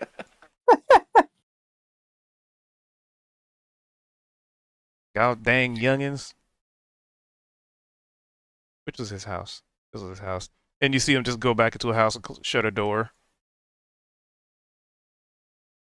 Open. Makes sense.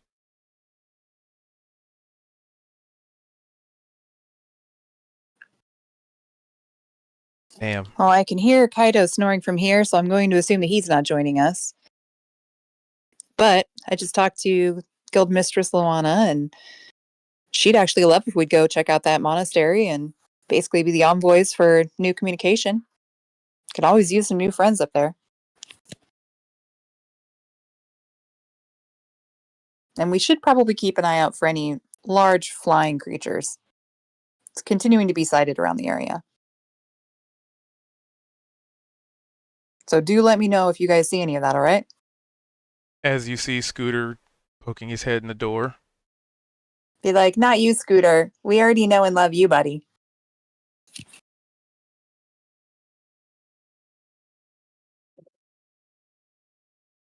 Well, I asked Glorb if he needed anything, and he just said he needs time. So maybe Time. if I know Flex helps a lot, but he also just jumps through windows and might make more work for Glorb. We might need to maybe either convince the Booyogs to do something else except for high five, or maybe get Glorb some extra help. I mean, that'd probably be pretty good. Get him some help. I mean, Glorb's been working on the same weapon since 2023, what I hear. Well, I mean, but also he could ask, the goblins for help if he really needed it, right? Maybe? Eh. Are they super reliable? They don't seem like it. I mean, they can be. What'd you have in mind for getting him help, Bryce? Well, I don't really know. So as someone who also builds things, I don't really want a whole bunch of people messing with my stuff. You know?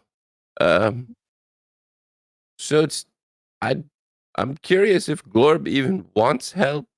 He probably does, but it's got to be the right sort of help that's going to do, treat his work the same way and not just break his windows.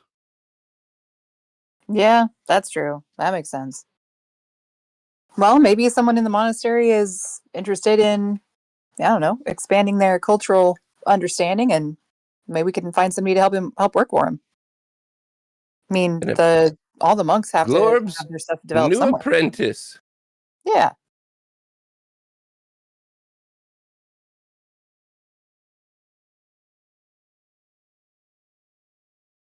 So, we know where the monastery is? Or it's Loosely. kind of just like a direction. Yeah, general direction.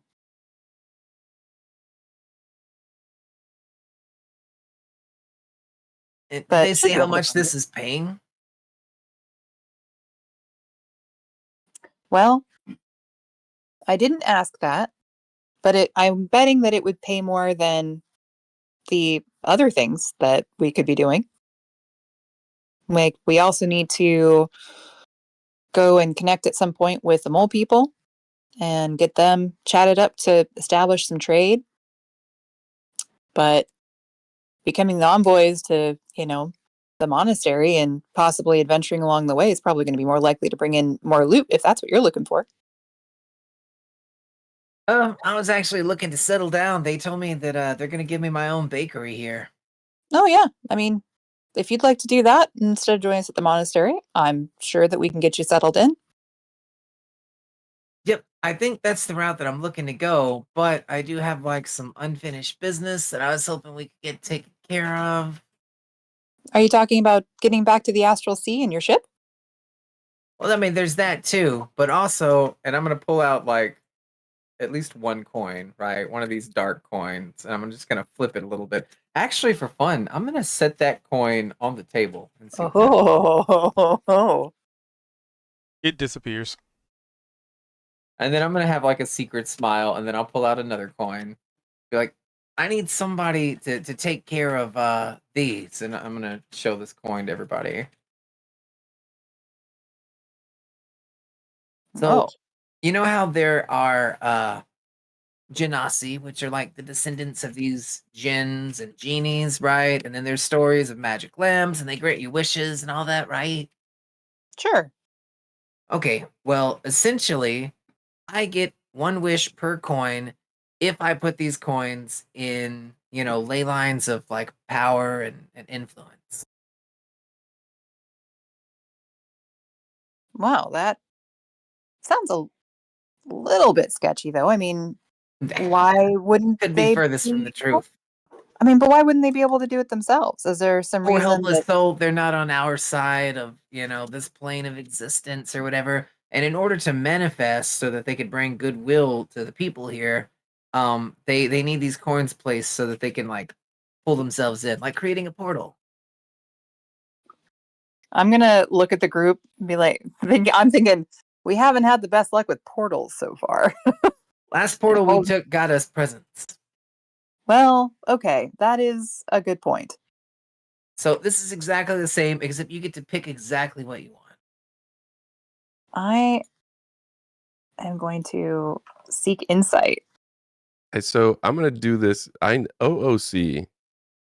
Uh-huh. I'm gonna let the dice decide how this goes, but we've already seen what one of these coins do.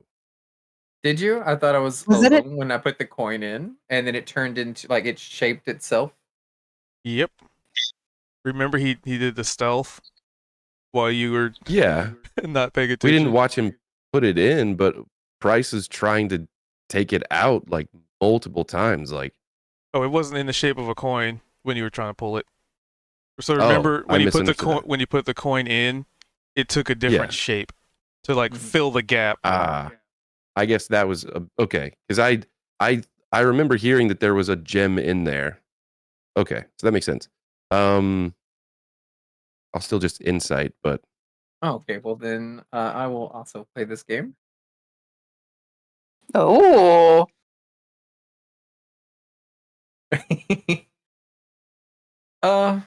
Which I wouldn't say that a 24 is necessarily going to be like, oh, you just believe everything that Max is saying. Even if you don't roll at all, there should be some suspicions, but it's more like they're unconfirmed suspicions, as opposed to like, no, this is bullshit, right? right. So just kind of like with everything he says, there's like take it with a bit of salt, right? And he says, so the issue is I'm trying to get my bakery up and running, and I still want to do right by this, otherworldly patron. And I'm gonna blink it like bald, right?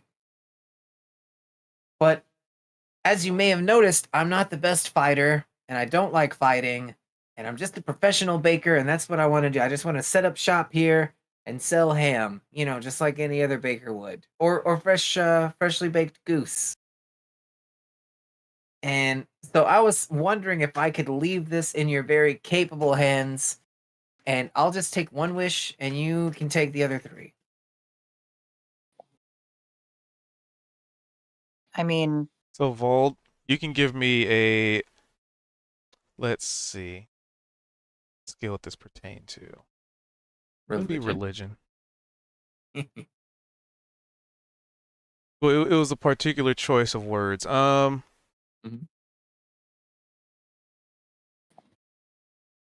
Let's go with a. Oh, nice. Oh, it's not for that. Let's go for a history for Vold. And I will also give advantage on that because of choice of wording.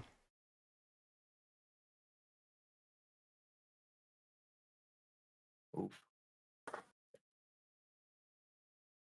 Okay, so a 7 history. Yeah.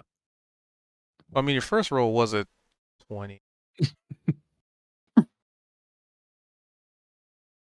You just rolled it before I said history. Well, you did say religion. Yeah, I was like, probably It was an religion. intelligence check.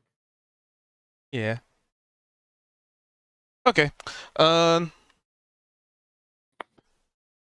trying to look at my wording for this. So you think about, Max just said like, something about a otherworldly patron, and you as a warlock have a lot, like this is your wheelhouse, right? Like you have a lot of experience with otherworldly patrons.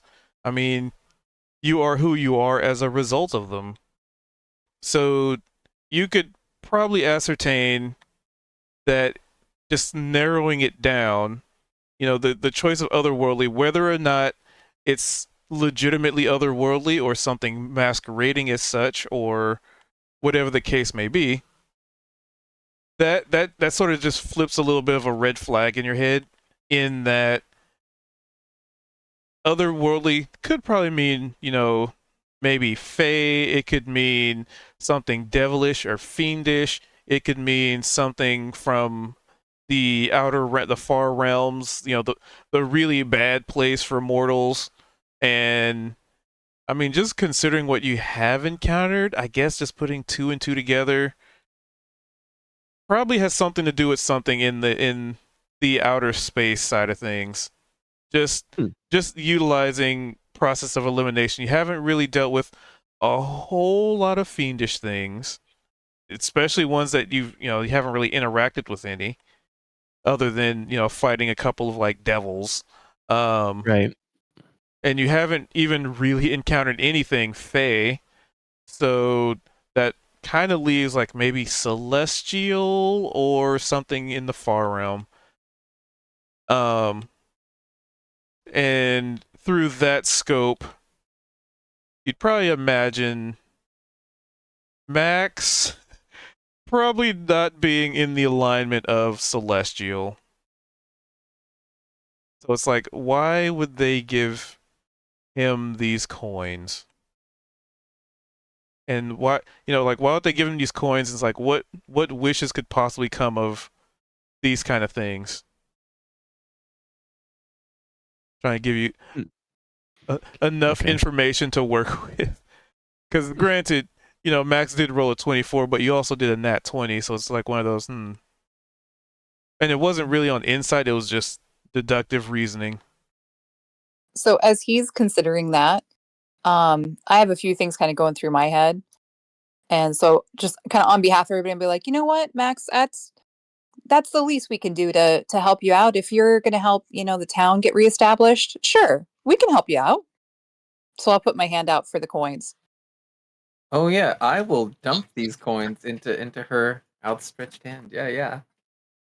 And say, so the thing about these is, it's gonna draw a lot of negative energies and entities towards them. It's similar to, I don't know, just I picture like I see this almost like a candlelight in a very dark room, and there's shadows all around. And imagine like as soon as you light this source, everybody's attention is going to be drawn to it because it's so abnormal in a state of darkness, right? And so it might be a situation where you have to fight off things to kind of protect whatever happens as a result of these coins. I don't want you to be in danger, but that's what I'm trying to prepare you, right? But if things get a little wonky, suspend your disbelief. If you see like somebody coming out of this thing and they got knives for fingers and they got burnt face marks, doesn't mean they're like some kind of monster that's trying to eat you. Sometimes ugly people are nice people, or monsters, aren't actually monsters. I'm just saying keep an open mind. As the last portal we went into with that snowy place, this is an entity, as far as I'm aware, that's the twin of the one that gave us the presents. They are like identical in almost every way except appearance. And this was a monumental task that they gave me, and I just don't think I can see it through to the end. I'm just not prepared enough for it. And I'd rather just spend time here, making geese, as I do. Well, I know something about being, confused for a monster, so that seems like a reasonable ask. Oh, and if you see any mimics out in the world, could you bring them back to town? Most certainly ask him for you, sure. I need to restock. Restock. I I mean, lost 4 on the way here. yeah, but will they be safe here? Well, they'll be incredibly safe here, probably. I mean, as safe as your children? Yeah, they'd be welcome to the family. Uh-huh. Well, yeah, we'll definitely let them know they're welcome. All right, well, I need to talk to the mayor and see which one of these buildings we're kicking people out of and which one's going to be mine. Well, they might end up building you one. Because I think they're going to have to redo quite a bit of this area. Yeah, also, I don't want to be a tattletale, but there was a goblin doing suspicious activity in the Never Eat Shredded Wheat, the northwest of the town here. Oh, suspicious? What were they doing? I don't know. They were with some kind of. It looked like a cow or a bull, but he walks on 2 legs. Yeah, Lionel. And they were digging up something, and it looked like a cemetery. And I think maybe they're burying somebody. I don't know if somebody passed away or whatever. But that bull was telling him, "Hey, you got to go dig these graves up or whatever." And I thought that's suspicious, unless there's a funeral. That does sound a bit strange. We'll check it out.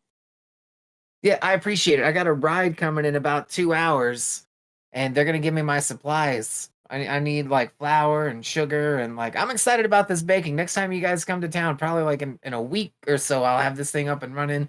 It's gonna have the best bread you've ever tasted. That sounds delicious. And if you How want do you to have contribute some of your gold, How do you have someone showing up to the town that you just got to for the first time, bringing wrote you a supplies for letter a on the, bakery that we just offered you? I wrote a letter on the table. I was pretty pissed because they took 9 gemstones from me. Those 9 gemstones are worth 100 gold each. That's 900 gold for a fucking baked goose. And so I wrote. Wait, you said you baked the goose. In a way, I did if I bought the ingredients and it came about as a result of my actions. It was my doing. Do I have to raise this goose, hatch it from an egg, feed it for 3 years, and get it nice and plump before killing it to say that I prepared this goose? No, you just buy the goose and kill it and cook it. Where do we draw the line in the sand for preparation? I'm gonna look You're between. saying you got it from the table, and Price is just kind of like patting both palms down on the table as he's saying this. No one told him how the table works? Well, we didn't have the chance to tell him until he had already put his gems down. So I wrote a strongly worded letter. It said, "Dear sons of bitches." And then in the end, I didn't even need to be that angry. And they said, "Look, we're a couple miles out. We're going to send somebody your way. And in exchange for the gems, we're going to help you open up this bakery."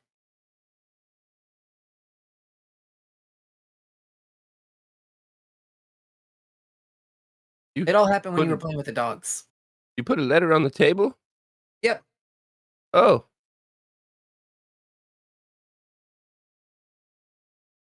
Huh. You know, I asked for a sword made of rock candy once. Did you get it? No. That's crazy. And then I'm gonna pull the head of the candy cane goose out of my bag of holding. I got a 10-foot tall goose made out of rock candy. And then I'm gonna shove it back in. You already showed me this. You said you made that too. In a way, I did. We gotta go over this again? What level of preparation do I need to What do you have actually in order to do be accredited? as a baker? I If you're obtained the If you're just food gonna that buy people stuff want. and then say you made it, Yeah. you're gonna need Okay, a you're really. getting it. You're probably gonna have a really small shop because you don't need to actually do anything. Exactly. I'm just providing a service for people. They need things, and due to me and my actions as the middleman, I provide them with what they want for a nominal fee.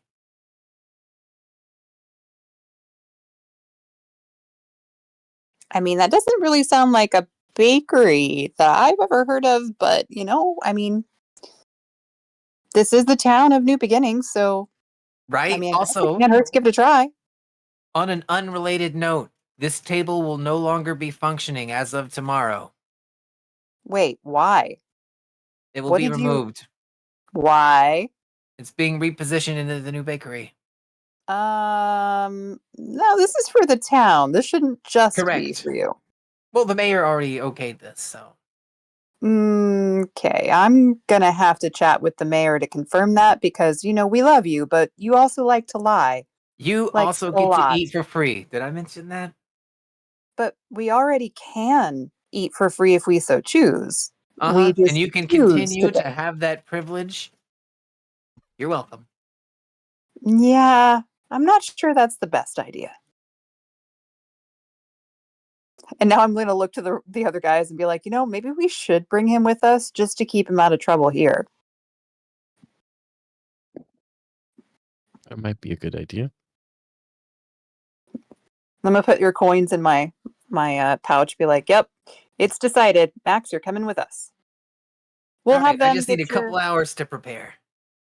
Sure. Okay. Well, I guess I should probably go. Prepare some things as well. But yeah, good Bald, how talk, strong guys. are you? Jess Vald.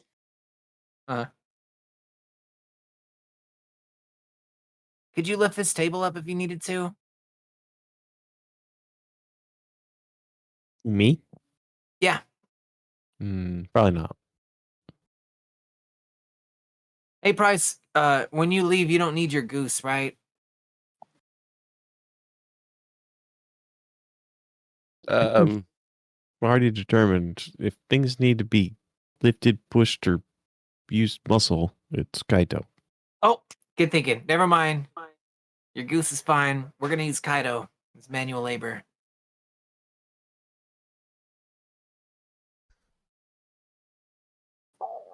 So I'm realizing I should probably get some reinforcements for the table before it's gone.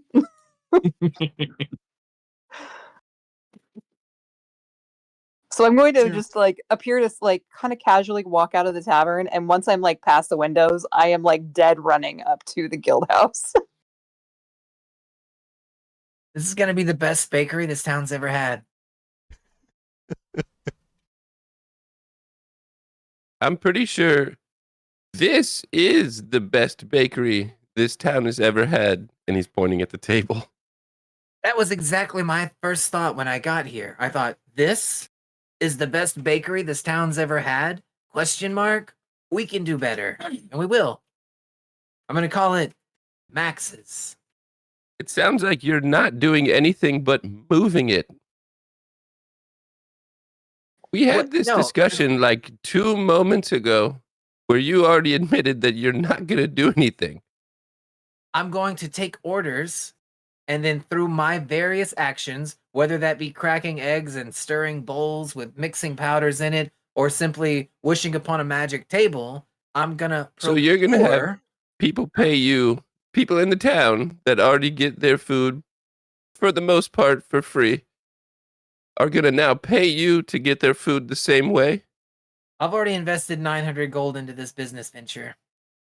No, it sounds like you put 900 gold on the table and no one told you how the table worked. And that doesn't mean that you now owned the table. Like, agree to disagree. You own that goose that we talked about that you said you made. Oh, and the other one. Uh-huh. You Because those are what also, you asked for. we don't even know if it's the actual table that's doing it or the area of, and where the table sits. Well, we're gonna find out today. Also, Price and Vold, you can give me history checks.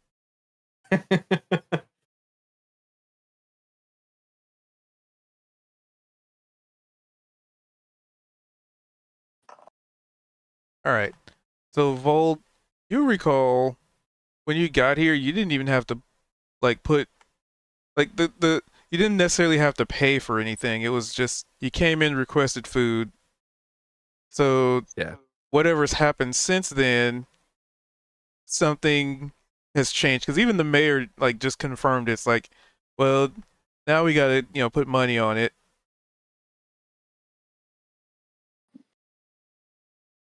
But you recall when you first got here, you just go in, get food, leave.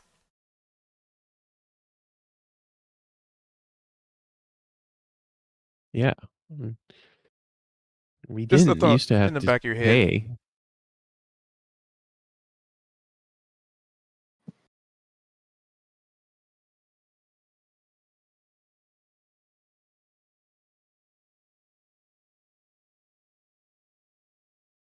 All right, so Kalia, you're sprinting up to the guild house. I am. And I come in, and I'm just a little out of breath, be like, okay, we need to chain the table down as soon as possible because I think Max is going to try and steal it in the next 2 hours. And I'm not entirely sure the best way to stop him. Do you have any thoughts? Put him in manacle.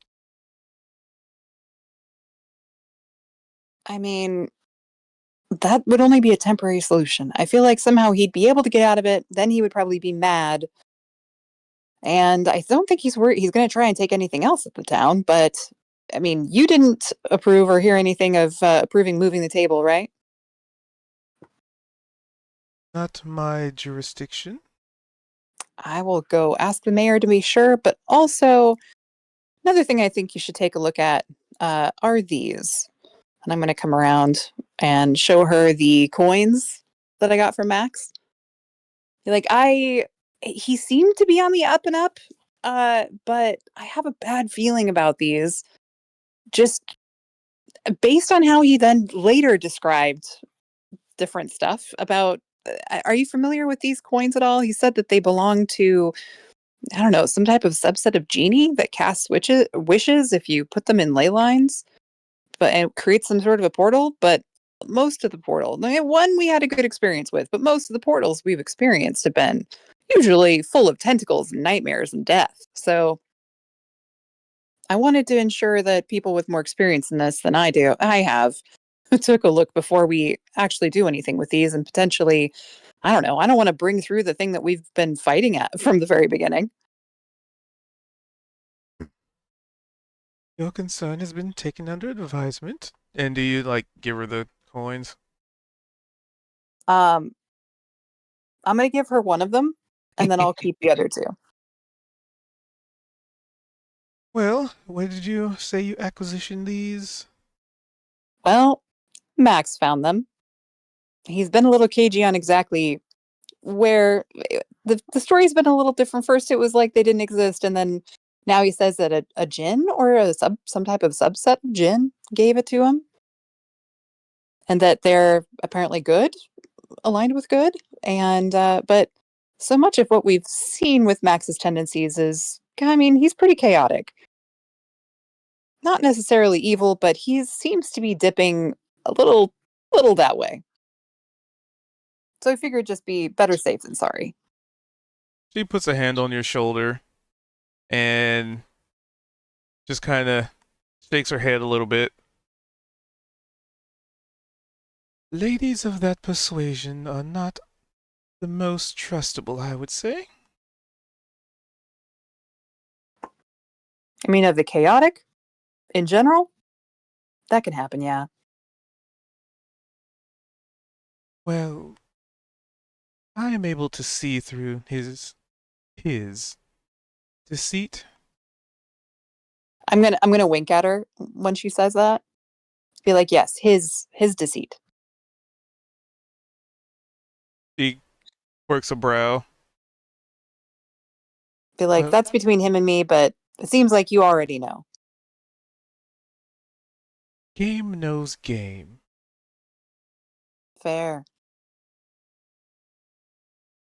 Well, what do you think, based on what you see? Do you think these things are safe to put on ley lines? I have a suspicion that if they have not informed you of what their intent truly is, then it's probably not to be trusted, I would say. There's something else there. I could submit this one to the guild for analysis. That would probably be for the best.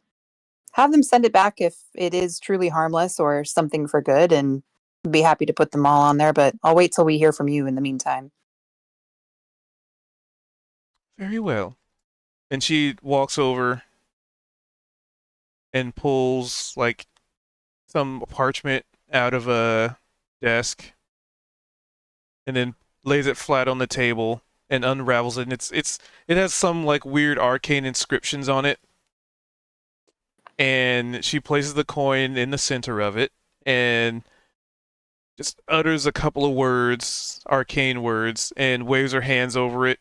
And you see the scrolls, like the writing on the scroll, start to light up and illuminate, almost like burning into the scroll without setting it on fire. And then you see this the parchment roll itself up and then roll itself up, almost like quantum rolling until it just disappears entirely.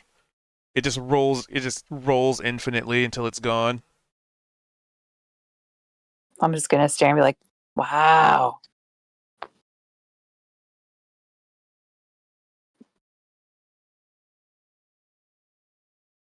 Is there any other important tidbits of information that need to be provided?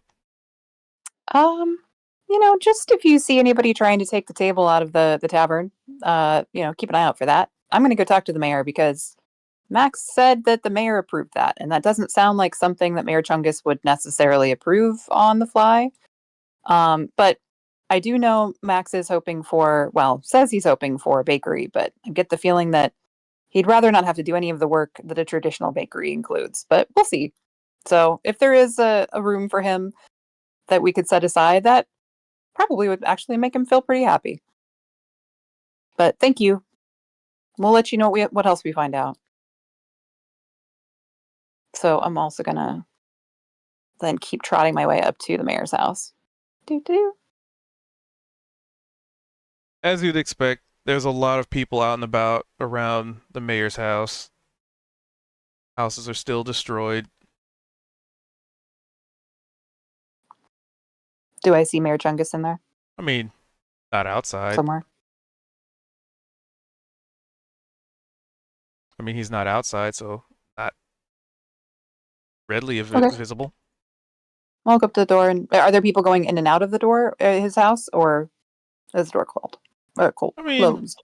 they would on occasion. It's not like a constant door open, door closed, door open, door closed. Like it's not like a mall where people are just walking in and out. I mean, there are people going in every so often, but Well, I'll go up and I'll knock. you were greeted by one of the townsfolk as you knock, and they look like they were already about to walk out. Oh, sorry, and they just leave the door open and scoot past you. Oh, well, don't want to be in the way, but so I'll try and get out of the way so they can pass by, and then I'll walk on in and keep looking for the mayor. I mean, he'll be inside. Okay. Well, I will go up to him and be like, Mayor Chungus, do you have a moment to ask you a quick question? You see him talking to a couple of people and just sort of like holds a finger up. Give me a minute. I've multiple people need my assistance and information. And you can practically hear the elevator music playing in your head. Or Well, I will wait. even worse, it feels like you're in the DMV.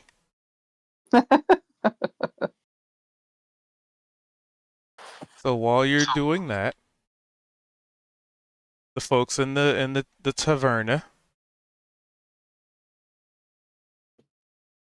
I would like to try to flip this table on its side. Oh no, there's no skill check that is gonna allow that to happen. This thing is bolted down. That's Something what fierce. I was trying to test. Yeah. All right. So we got to figure out what kind of tools will help remove this table.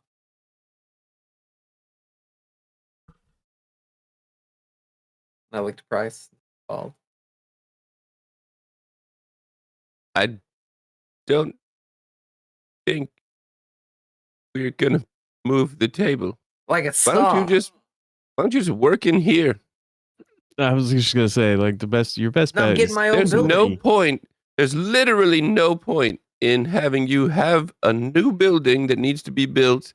It's going to be the size of basically this room that can hold that table when it's already here. You're better off just putting your own sign. Everyone outside. already disagree. comes here. Just put a sign out front. That's actually a pretty good idea. And I'm going to put my hands on the table and say, give me a sign that says, eat at Max's. 1 gold per mil. And sorry, you put something on the table. Yeah. See what I want to part with. I already gave up a lot of stuff. Let me open my bag of holding. Oh, I'll sprinkle a whole bunch of haunted doll ashes. Okay. It disappears.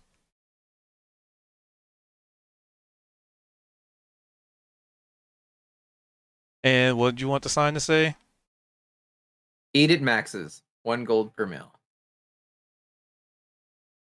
Okay, so let's see. A sign would appear, and along the edges would be made of candy cane, for the framing and for stability. And the sign post itself is also made of candy cane. But the sign itself, like the writing and stuff, seems like it's made of gingerbread, and the writing on it seems like like the like the sugar, like like a gumdrop button kind of whatever material they use for that, like the sugar for it. This is a terrible sign.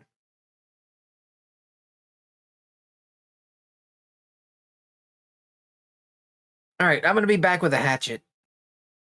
And I'm going to try to lay the sign by this door, but I'm not super satisfied. Also, I got to go pee standing up, so I'll be back. And then I'd like to just disappear for a little while. What was that? You're super quiet. Oh, I'd like to just disappear for a little while. Yeah.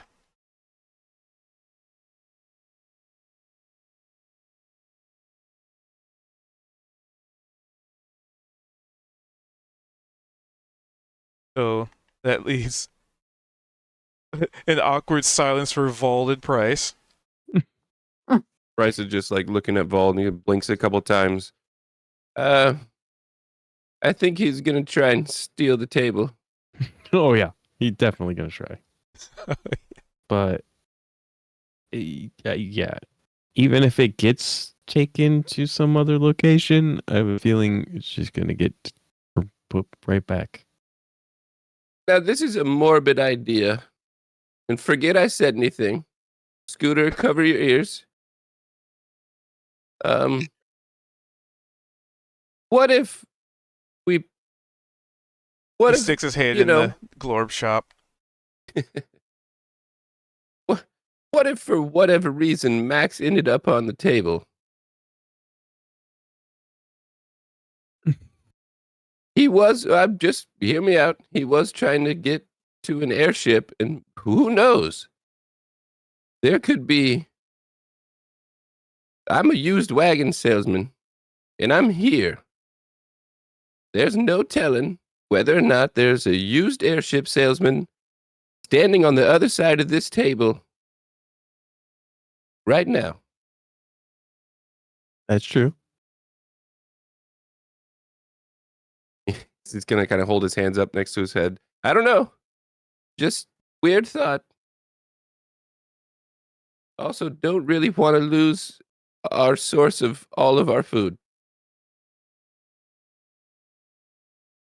Oh yeah, and if he's gonna have people wanting to pay for food, he's probably gonna have to actually make it and make it better than the table can.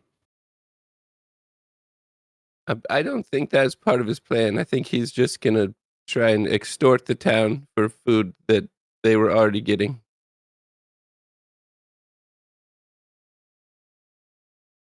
Which doesn't make sense, because what?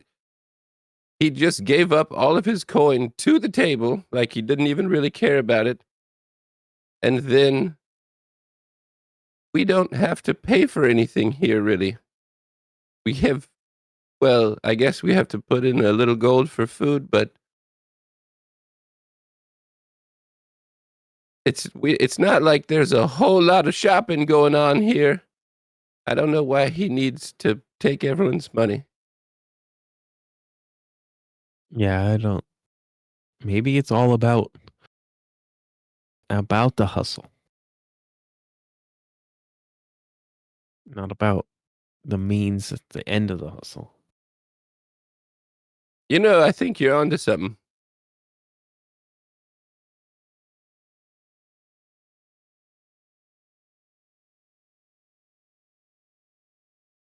Also, Kaito snores really loud. Yes. Oh my goodness. I'm going to step outside because I'm about to get a Lumberjack. headache.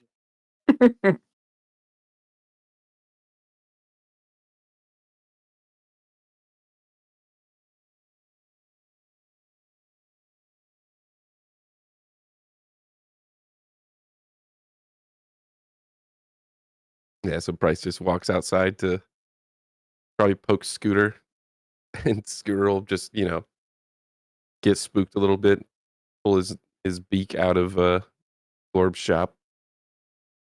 Hey, maybe while we're around town, Scooter, you and I could help Glorb with stuff.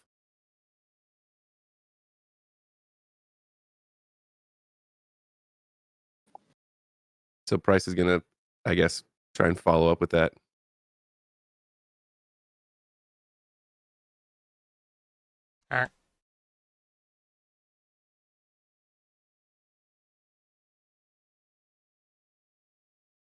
He's basically he'll walk in. Glorb, I know you got Flex helping a bunch with carrying stuff. You need anything else at all? More stuff. You need more stuff? I thought you were just saying that you had too much stuff. Glorb no say too much stuff. Glorb say not enough time. Glorb want more stuff. Oh. Well, okay. I don't think I can give you time, but I could get you more stuff.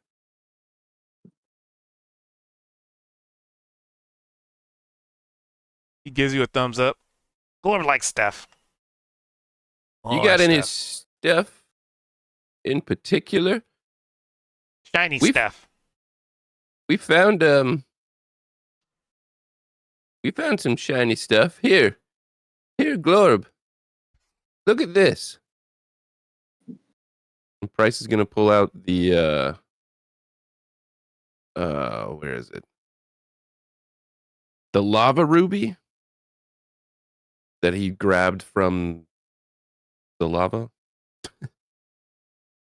And he's gonna like extend his palm out and pretty much show Glorb or hand it to Glorb. Whatever he wants to do. Ooh, he snatches it out of your hand.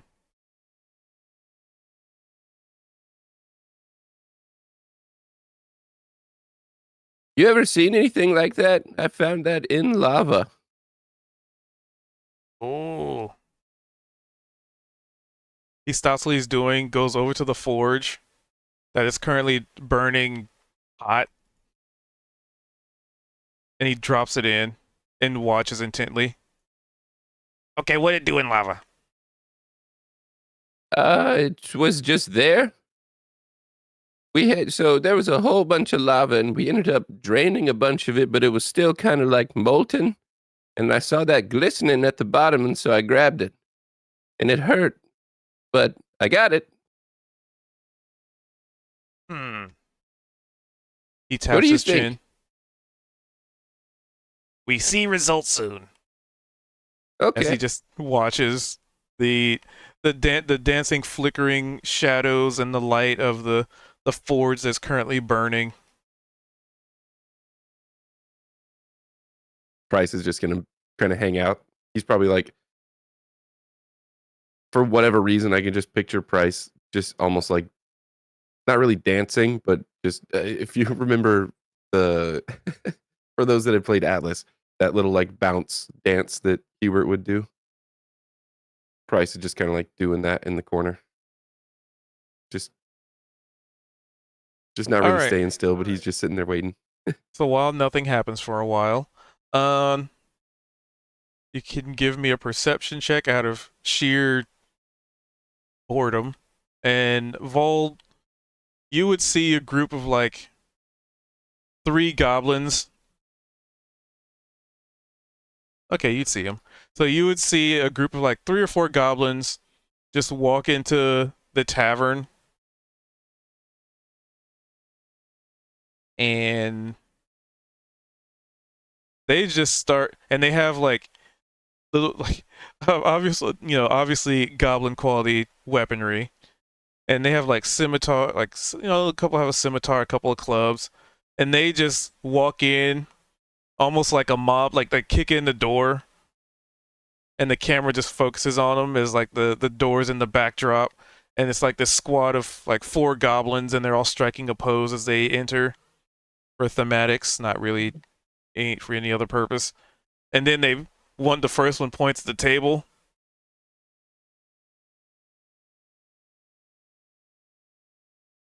All right.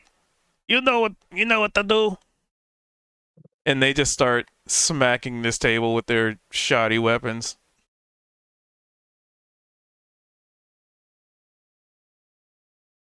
What do y'all do about that?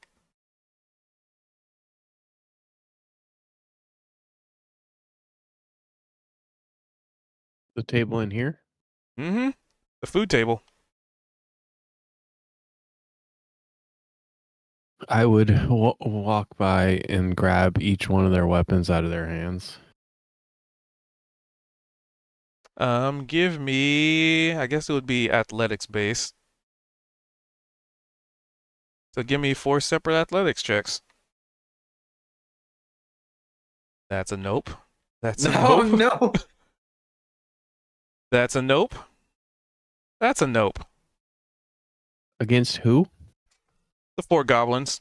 Because you're trying to like basically like pull the weapons out of their hands, and they're resistant. They're gonna try and not let you take the weapons out of their hands while they're doing what they're doing. Basically, it's like an And then attempt I to will disarm. forcefully tell them to stop. Okay, so how you doing that with an intimidation?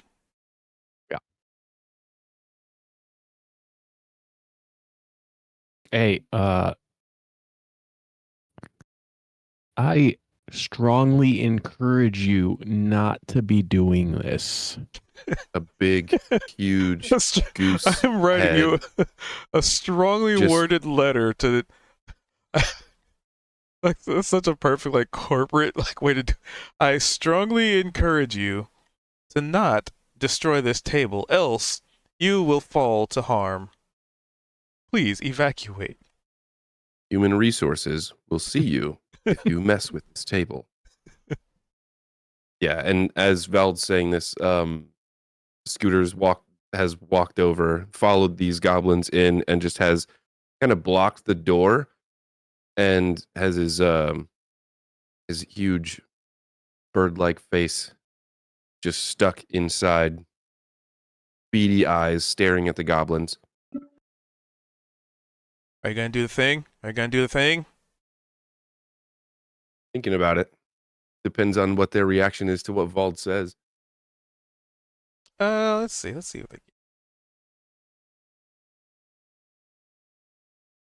they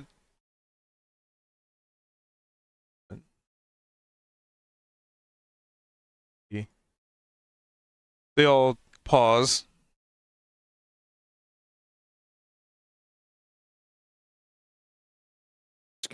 Scooter's gonna like stand up. He's gonna like kind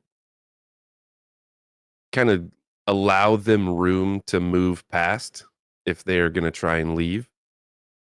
He's gonna be eyeing them. Depends on what they want to do.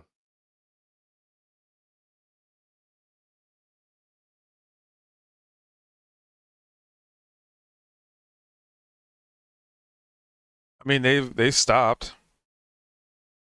As they're mostly afraid of Vol, the big gobo. The closest thing that they can True. think of to a big Steve.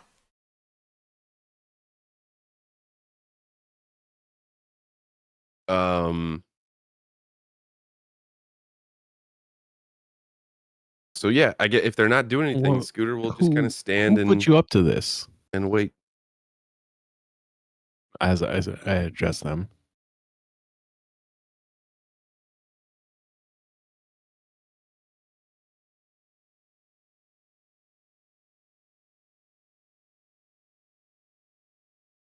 As you ask that question, Kala, you finally make your way to the front of the line. Oh, good. Mayor Chungus, do you have a moment? Oh, of course. Sorry, it's been a very busy day for the mayor. I totally understand, and I probably would not interrupt this, but just something I want to clarify so that we're acting on the truth here. Did Max come and get the okay from you to move the table from the tavern? Who is Max? Ah, okay. Well, Max is I'm hesitating to call him a new party member because he just keeps seeming to get into trouble. But he is currently part of our party. The new one. Did you I think would have seen him in the like middle of town when you came in for lunch. About yay high, brown hair. Yes. I saw him Yeah. as I was eating my breakfast. Yes. Did he happen to talk to you about his desire for a bakery? And he said that you told him he could have the tavern's magic table. And that seems suspicious to me. So I'm just confirming before we take steps to ensure that that doesn't happen. He has not said anything to me. Okay, good. Well, just to let you know then, yeah, his lying has gotten a lot worse. We're not really sure what to do about it. Doesn't seem like a bad folk, just, his chaos and mischief sometimes seems to get the better of him.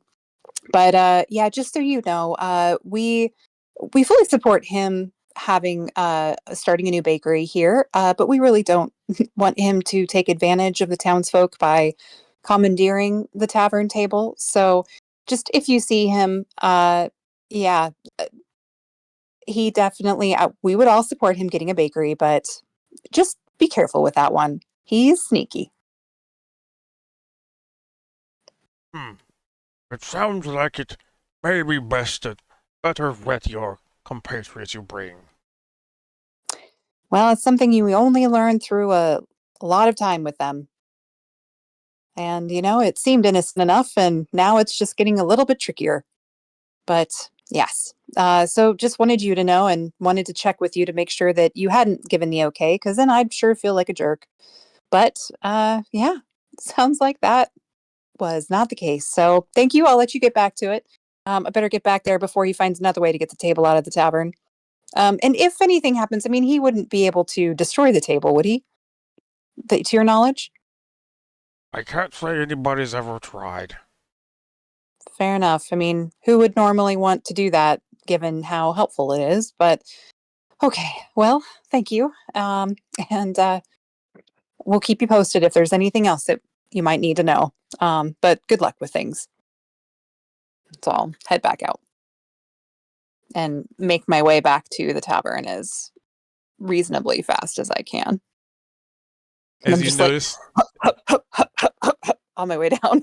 as you would notice, Scooter is blocking the doorway, and there's some commotion going on inside. Oh, good. Good thinking, Scooter. Thinking Scooter. Well, I don't know. Might as well give credit to the goose, right? All right. So Scooter doesn't let you by because his command was to block the door, so he's in the whole doorway right now.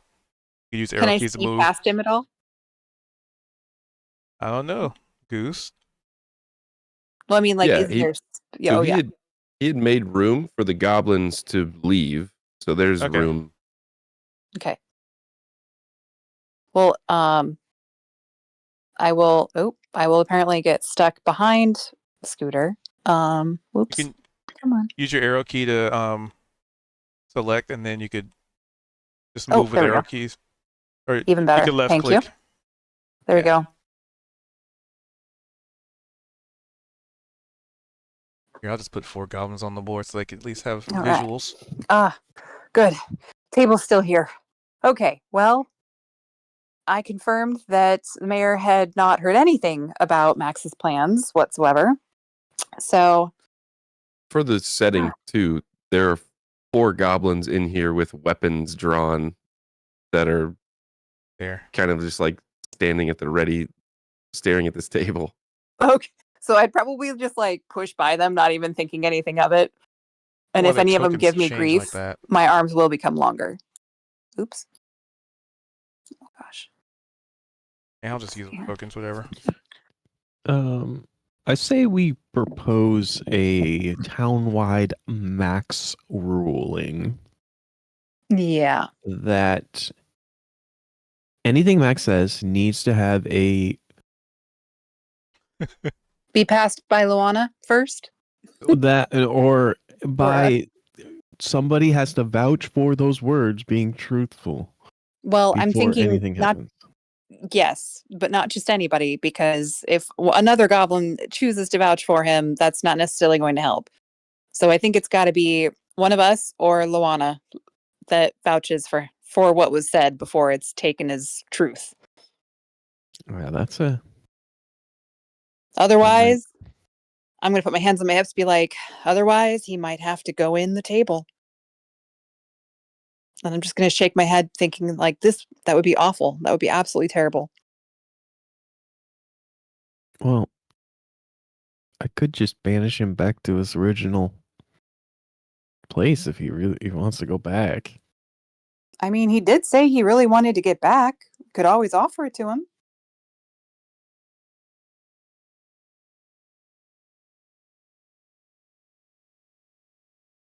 And well, if he causes too much more trouble, then he might have to go back either way.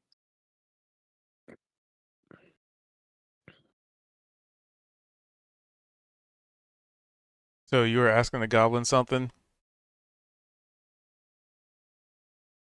Oh yeah, who put them up to this? I have an idea who, but I'm asking anyway. They, in the best way they can as goblins, basically describe Max. He say tables made of good and pure. Blech.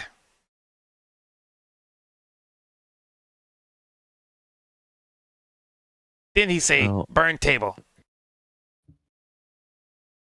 for the record, this table is very bad. It has a connection to the Fae realm. So it's very, very bad.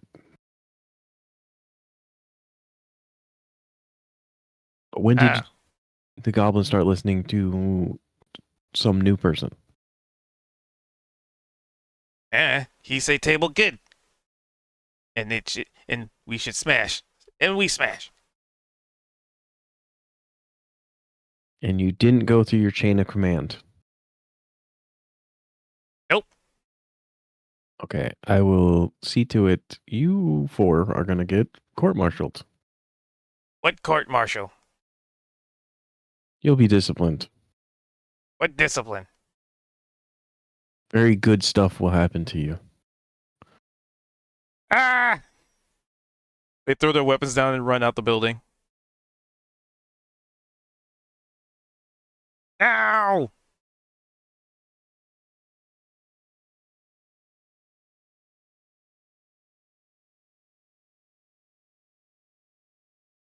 The Scooter did leave him room to leave, right? Yeah. Okay. Yep.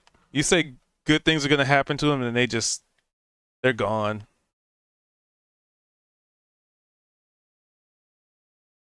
So, you three can give me a perception check.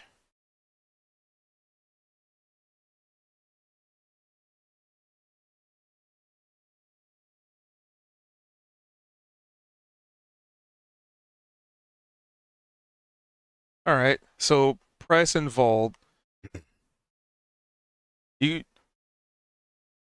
yeah, I mean, it's pretty high. So, you guys are probably standing. You're both in buildings. That's what complicates this. So, Price, because your building has windows that are pretty easy to see out of and not obscured or blocked. I guess together, combined, you both would hear what sounds like not really a sonic boom, but maybe like a kind of a explosion in the sky or something. But you're inside, so you have no idea what's going on. I'm sure at hearing that, Price is going to run outside and he's Yeah. probably going to see Scooter super flustered, feathers Oh, yeah, you ruffled, hear and that? looking up.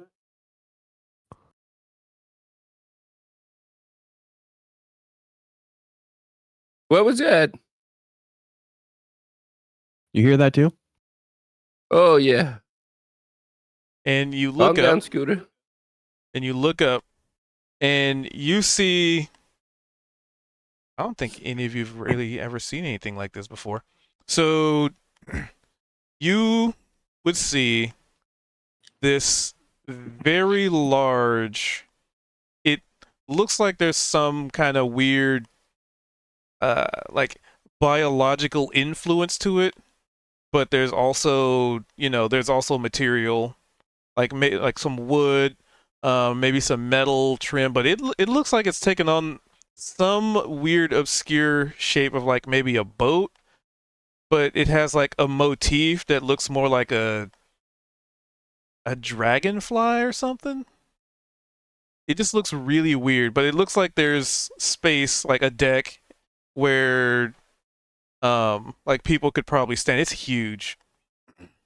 And you see this like massive like dragonfly looking airship thing floating above your head.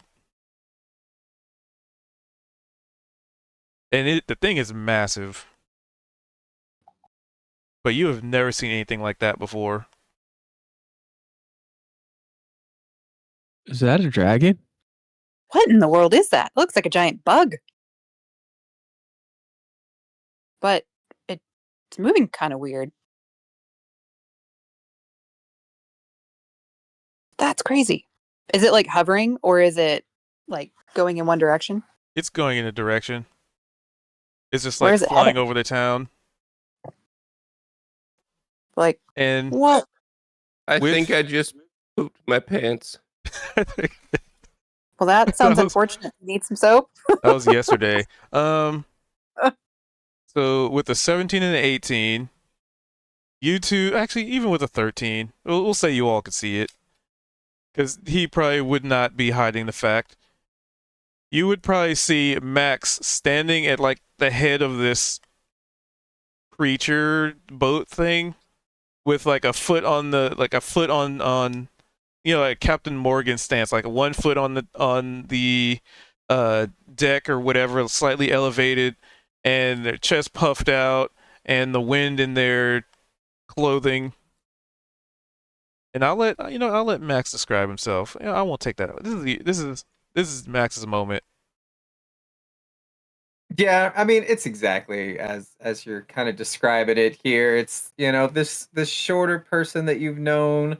Only I would say their clothes look like it's like a fresh set of changed clothes, and they're no longer hiding that this is like full pirate attire. Just picture what you think of space pirate might be wearing, and that's what this person's wearing, including like a bejeweled eye patch. You know what I mean? Like they have like radiant lights circling their giant boots that go all the way up to like the back of their knees, basically, right? And it's flashiness, and there's this shining rapier at their side, and even just it almost looks like there's some kind of like jellyfish creature that is like floating nearby, right? And like as I'm like striking this heroic pose and the wind's whipping through my hair, uh, uh, you can't hear because I'm too far up to really be heard, but there is shouting, and I'm gonna go ahead and wave at everybody down there as we're taking off over the town. Max? You look so fashionable. So fashionable. I'm going to look at these guys and be like, guys, I think we've been a bit had all along. Bryce just slowly he reaches up and he grabs his hat, and he'll just kind of like slowly drag it down the side of his head to where his chest is. He's holding it to his chest. He's looking up. Zetus Lepidus. That might be the most incredible thing I've ever seen. How does it fly? Like the Are there- wings aren't even flapping. It's just it has Are there wings. multiple spellcasters keeping it afloat? Or I wonder if just- it's something that's just naturally only a part of the air. Oh, man, I don't know. That's really cool. But I thought he said he didn't have his ship. Where did he get that thing? Thought he was a baker. Yeah, but remember he said something about having a ship Oh, and then losing a ship? so he's the cook on the ship. Oh, yeah, that could be. Bakes things on the ship.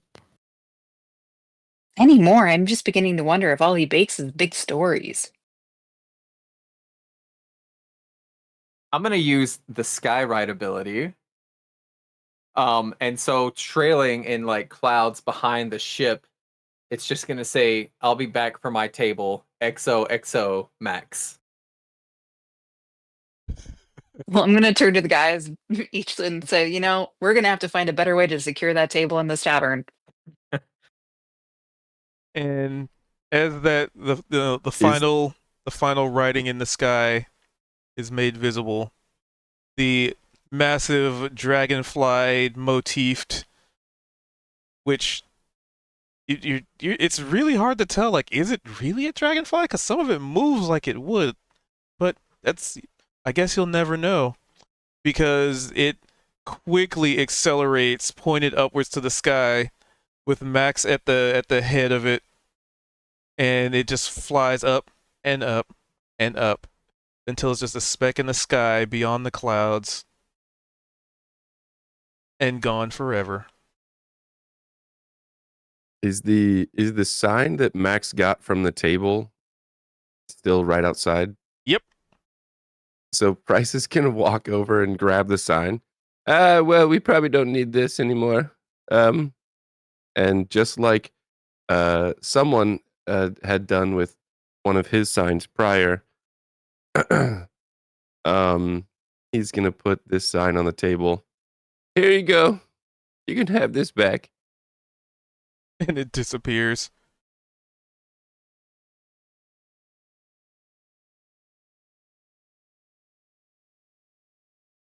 So, there's probably a really good chance he's gonna come back and try and steal this table. Yep.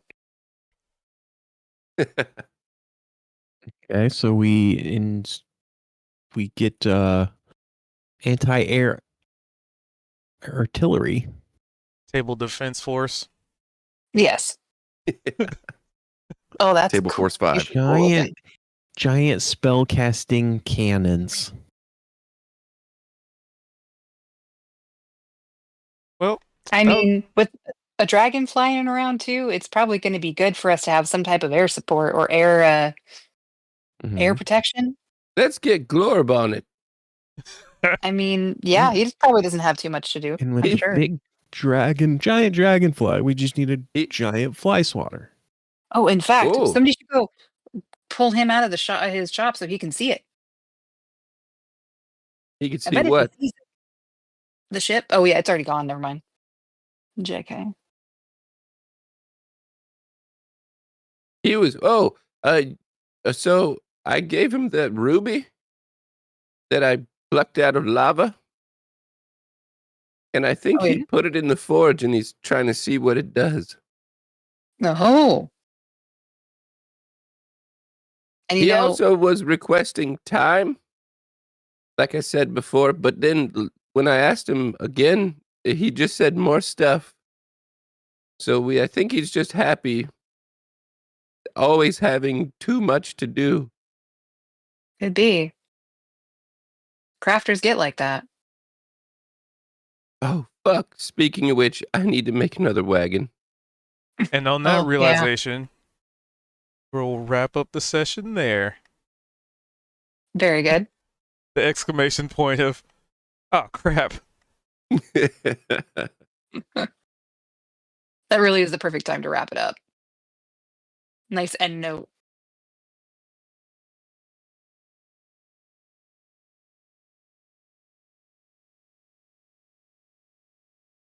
Alrighty. So, inspiration. I would like to, even though it may no longer matter, but I totally want to vote for Max because that was a pretty epic exit there. And just like how you were no longer trying to hide. The fact that you just kind of wanted to do what you wanted. Yeah. I just wanted to end on like I was thinking, what would Max want? And I'm like, he would want this table that grants him any food he wants on Right? the ship. But also Yeah. he's pissed that he put those gems on there and it just stole the gems from him. Right? Yeah. And it's like, if I can't have it, then no one can. I also noticed that even though you were saying how you were counting stuff out and naming the piles, you never actually gave away any of your other gold. Oh, I typed it in the thing. Did you not? Oh, did you? Oh, I didn't see it. Yeah, and Let's I see. added some potions. Yeah, Oh, you actually did? Oh, okay. 1,332 gold, a hat of wizardry, 2 potions that I got from Pierce, 2 red vials, a green vial, amulet of the open palm, and a signet of the open hand ring. Because I thought Oh. those might tie into the monastery stuff. So Thank you. Well, cool. Oh, I so you didn't see gave- that. You gave the hat back too? yeah, Oh, Kept the the aviators, sunglasses. though. I kept the aviators. Oh, Yeah, I know. I thought I literally, when you were doing like the pose at the front of the ship and the description, I'm telling myself, I was like, yeah, he's got the aviators on too. Yeah, of course I've got them on. Actually, I might have whipped them off dramatically after casting that like Cloud Right or Sky Right. Whip them off and then do like a little hair flip Yeah. as they're looking down at everyone. And then I turn to like the squid person, and I'm just like, "All right, Maverick, let's get out of here."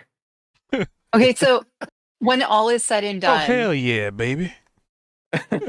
was it actually obvious if you were like male or female? Because I know you kind of made a whole thing about it. Like, Oh yeah, different they're people. female, Yeah. Okay.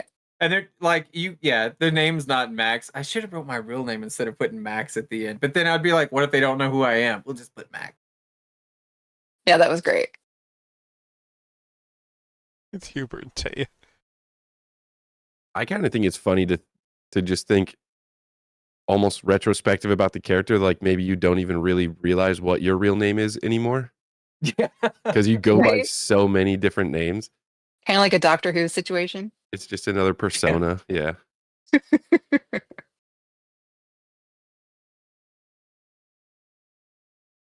Cletus Lapidus. Oh, I've got it in my bio, like all the stuff that we write down. It's the fearless Fletcher Fulton, captain of the Maiden Scorn, scourge of the Astral Oh, Sea. nice. I had to have like the longest title, right? That's amazing. Master of Red Flare.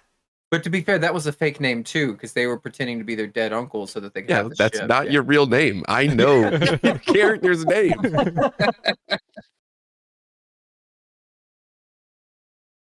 Just more backstory. See, so everything that we were just saying, you literally don't even know your real name anymore. Case in point.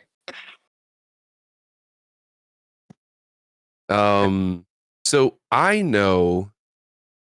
Okay.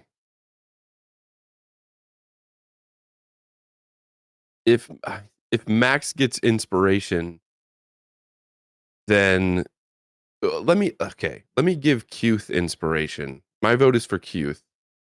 You can take that for what it is. There 'Cause you I'm go. not Yes. trying to. Yeah, there you go. I'm not trying to say too much more. But yeah, that'll be my vote. If that means that Kuth can apply the inspiration to his next character, then I'm on board with that too. Who will be much more helpful? One can only hope. It was hilarious and like so creative, but there were definitely times where I was like, "Oh my god, can we not please just get some tasks done? Come on!" It felt like it was sometimes like another day of Max wrangling, so he doesn't set something else on fire or steal half the stuff we're trying to grab. I thought that was a really good business idea, though, to steal the table and make people pay for the really food. is. It obviously was a very, very good business idea. What's funny is, realistically, it was a really good distraction Yeah. Yeah. because all That's of true. us were hyper focused on this table and not letting it go anywhere. So we were all just right here, and Max just went off and did whatever he needed to do to get his ship and get out. And now I'm like super curious, like what the heck was in the graveyard? I mean, I only know about it OOC, I don't so know like that in Bryce character, heard about that. yeah. Well, like in character, I don't. I Oh, was some. Did I hear about that? Yeah, Well, I guess Max for said the- there was some suspicious activity. There was this Oh, that's Minotaur right. who was Yeah, bossing yeah. this goblin around and making him dig up graves. Right, that's true. Okay, yeah, but I don't know that you have anything to do with it. Right, no. Yeah. Like OOC, no, the Minotaur pissed me off. He was insulting me, so I'm trying to get him in trouble and make him seem like he's a gravedigger. Fair. Yeah. Excellent.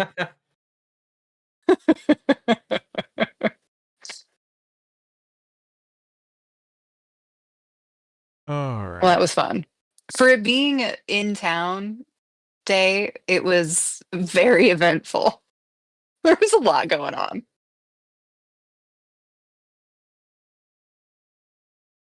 Yeah, that was good. I love the ability to like just do RP stuff in the town and realistically fill time because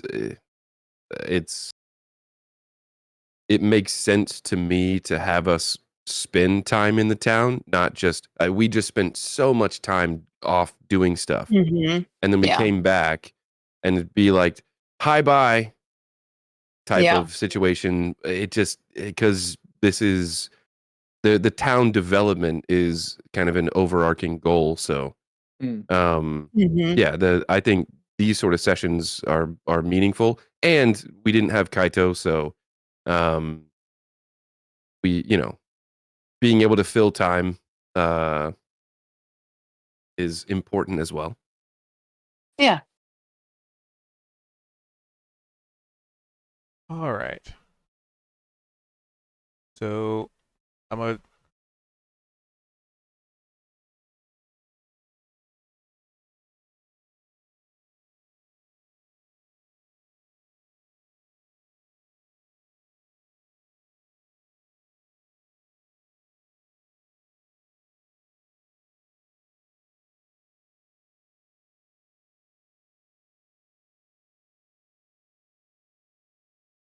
All right. So that being said, it is time to wrap it up there. So thank you guys for being here. Thanks for hanging out. We still got to do a little bit of what we can do of workshop.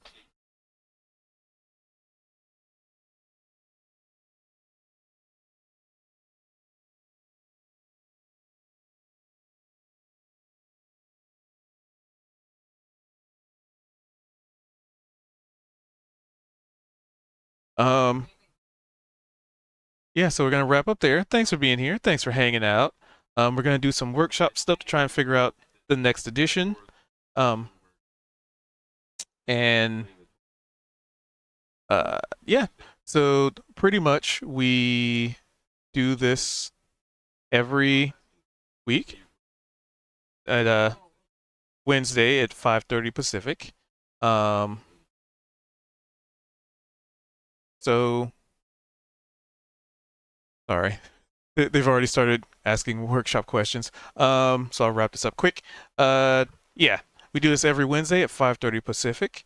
For any inquiring minds on the Ubles Tubles, we do this over on Twitch. So it'll be Twitch TV/Cube222. I'll try to get these VODs up for this week up by Monday. Hopefully I don't forget. And yeah. I know who we are gonna raid. So I'm gonna do a speedy send you guys over as I'll stick around and chit chat with them for a minute, but I'll be able to at least multitask. So I hope you all have a wonderful morning, evening, or whatever it is in between for you. And I'm gonna get this started.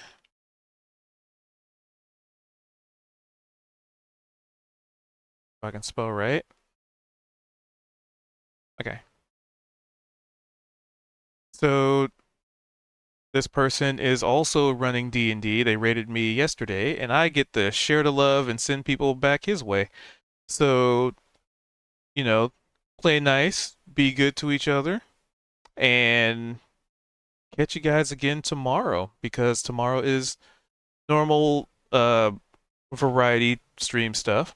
And I'll be starting up at about 6 o'clock Pacific. So if you want to watch me play some kind of random games, I guess, I think tomorrow's either going to be Starcom, Path of Exile 2, or Brotato, because I got to try and get through that. Or maybe some First Ascendant. We got options.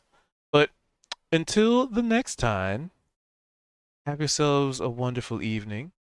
And hopefully you enjoy watching some other D&D, as I will send y'all's his way. Alright? Alright. Fare thee well, adventurers. Until next time.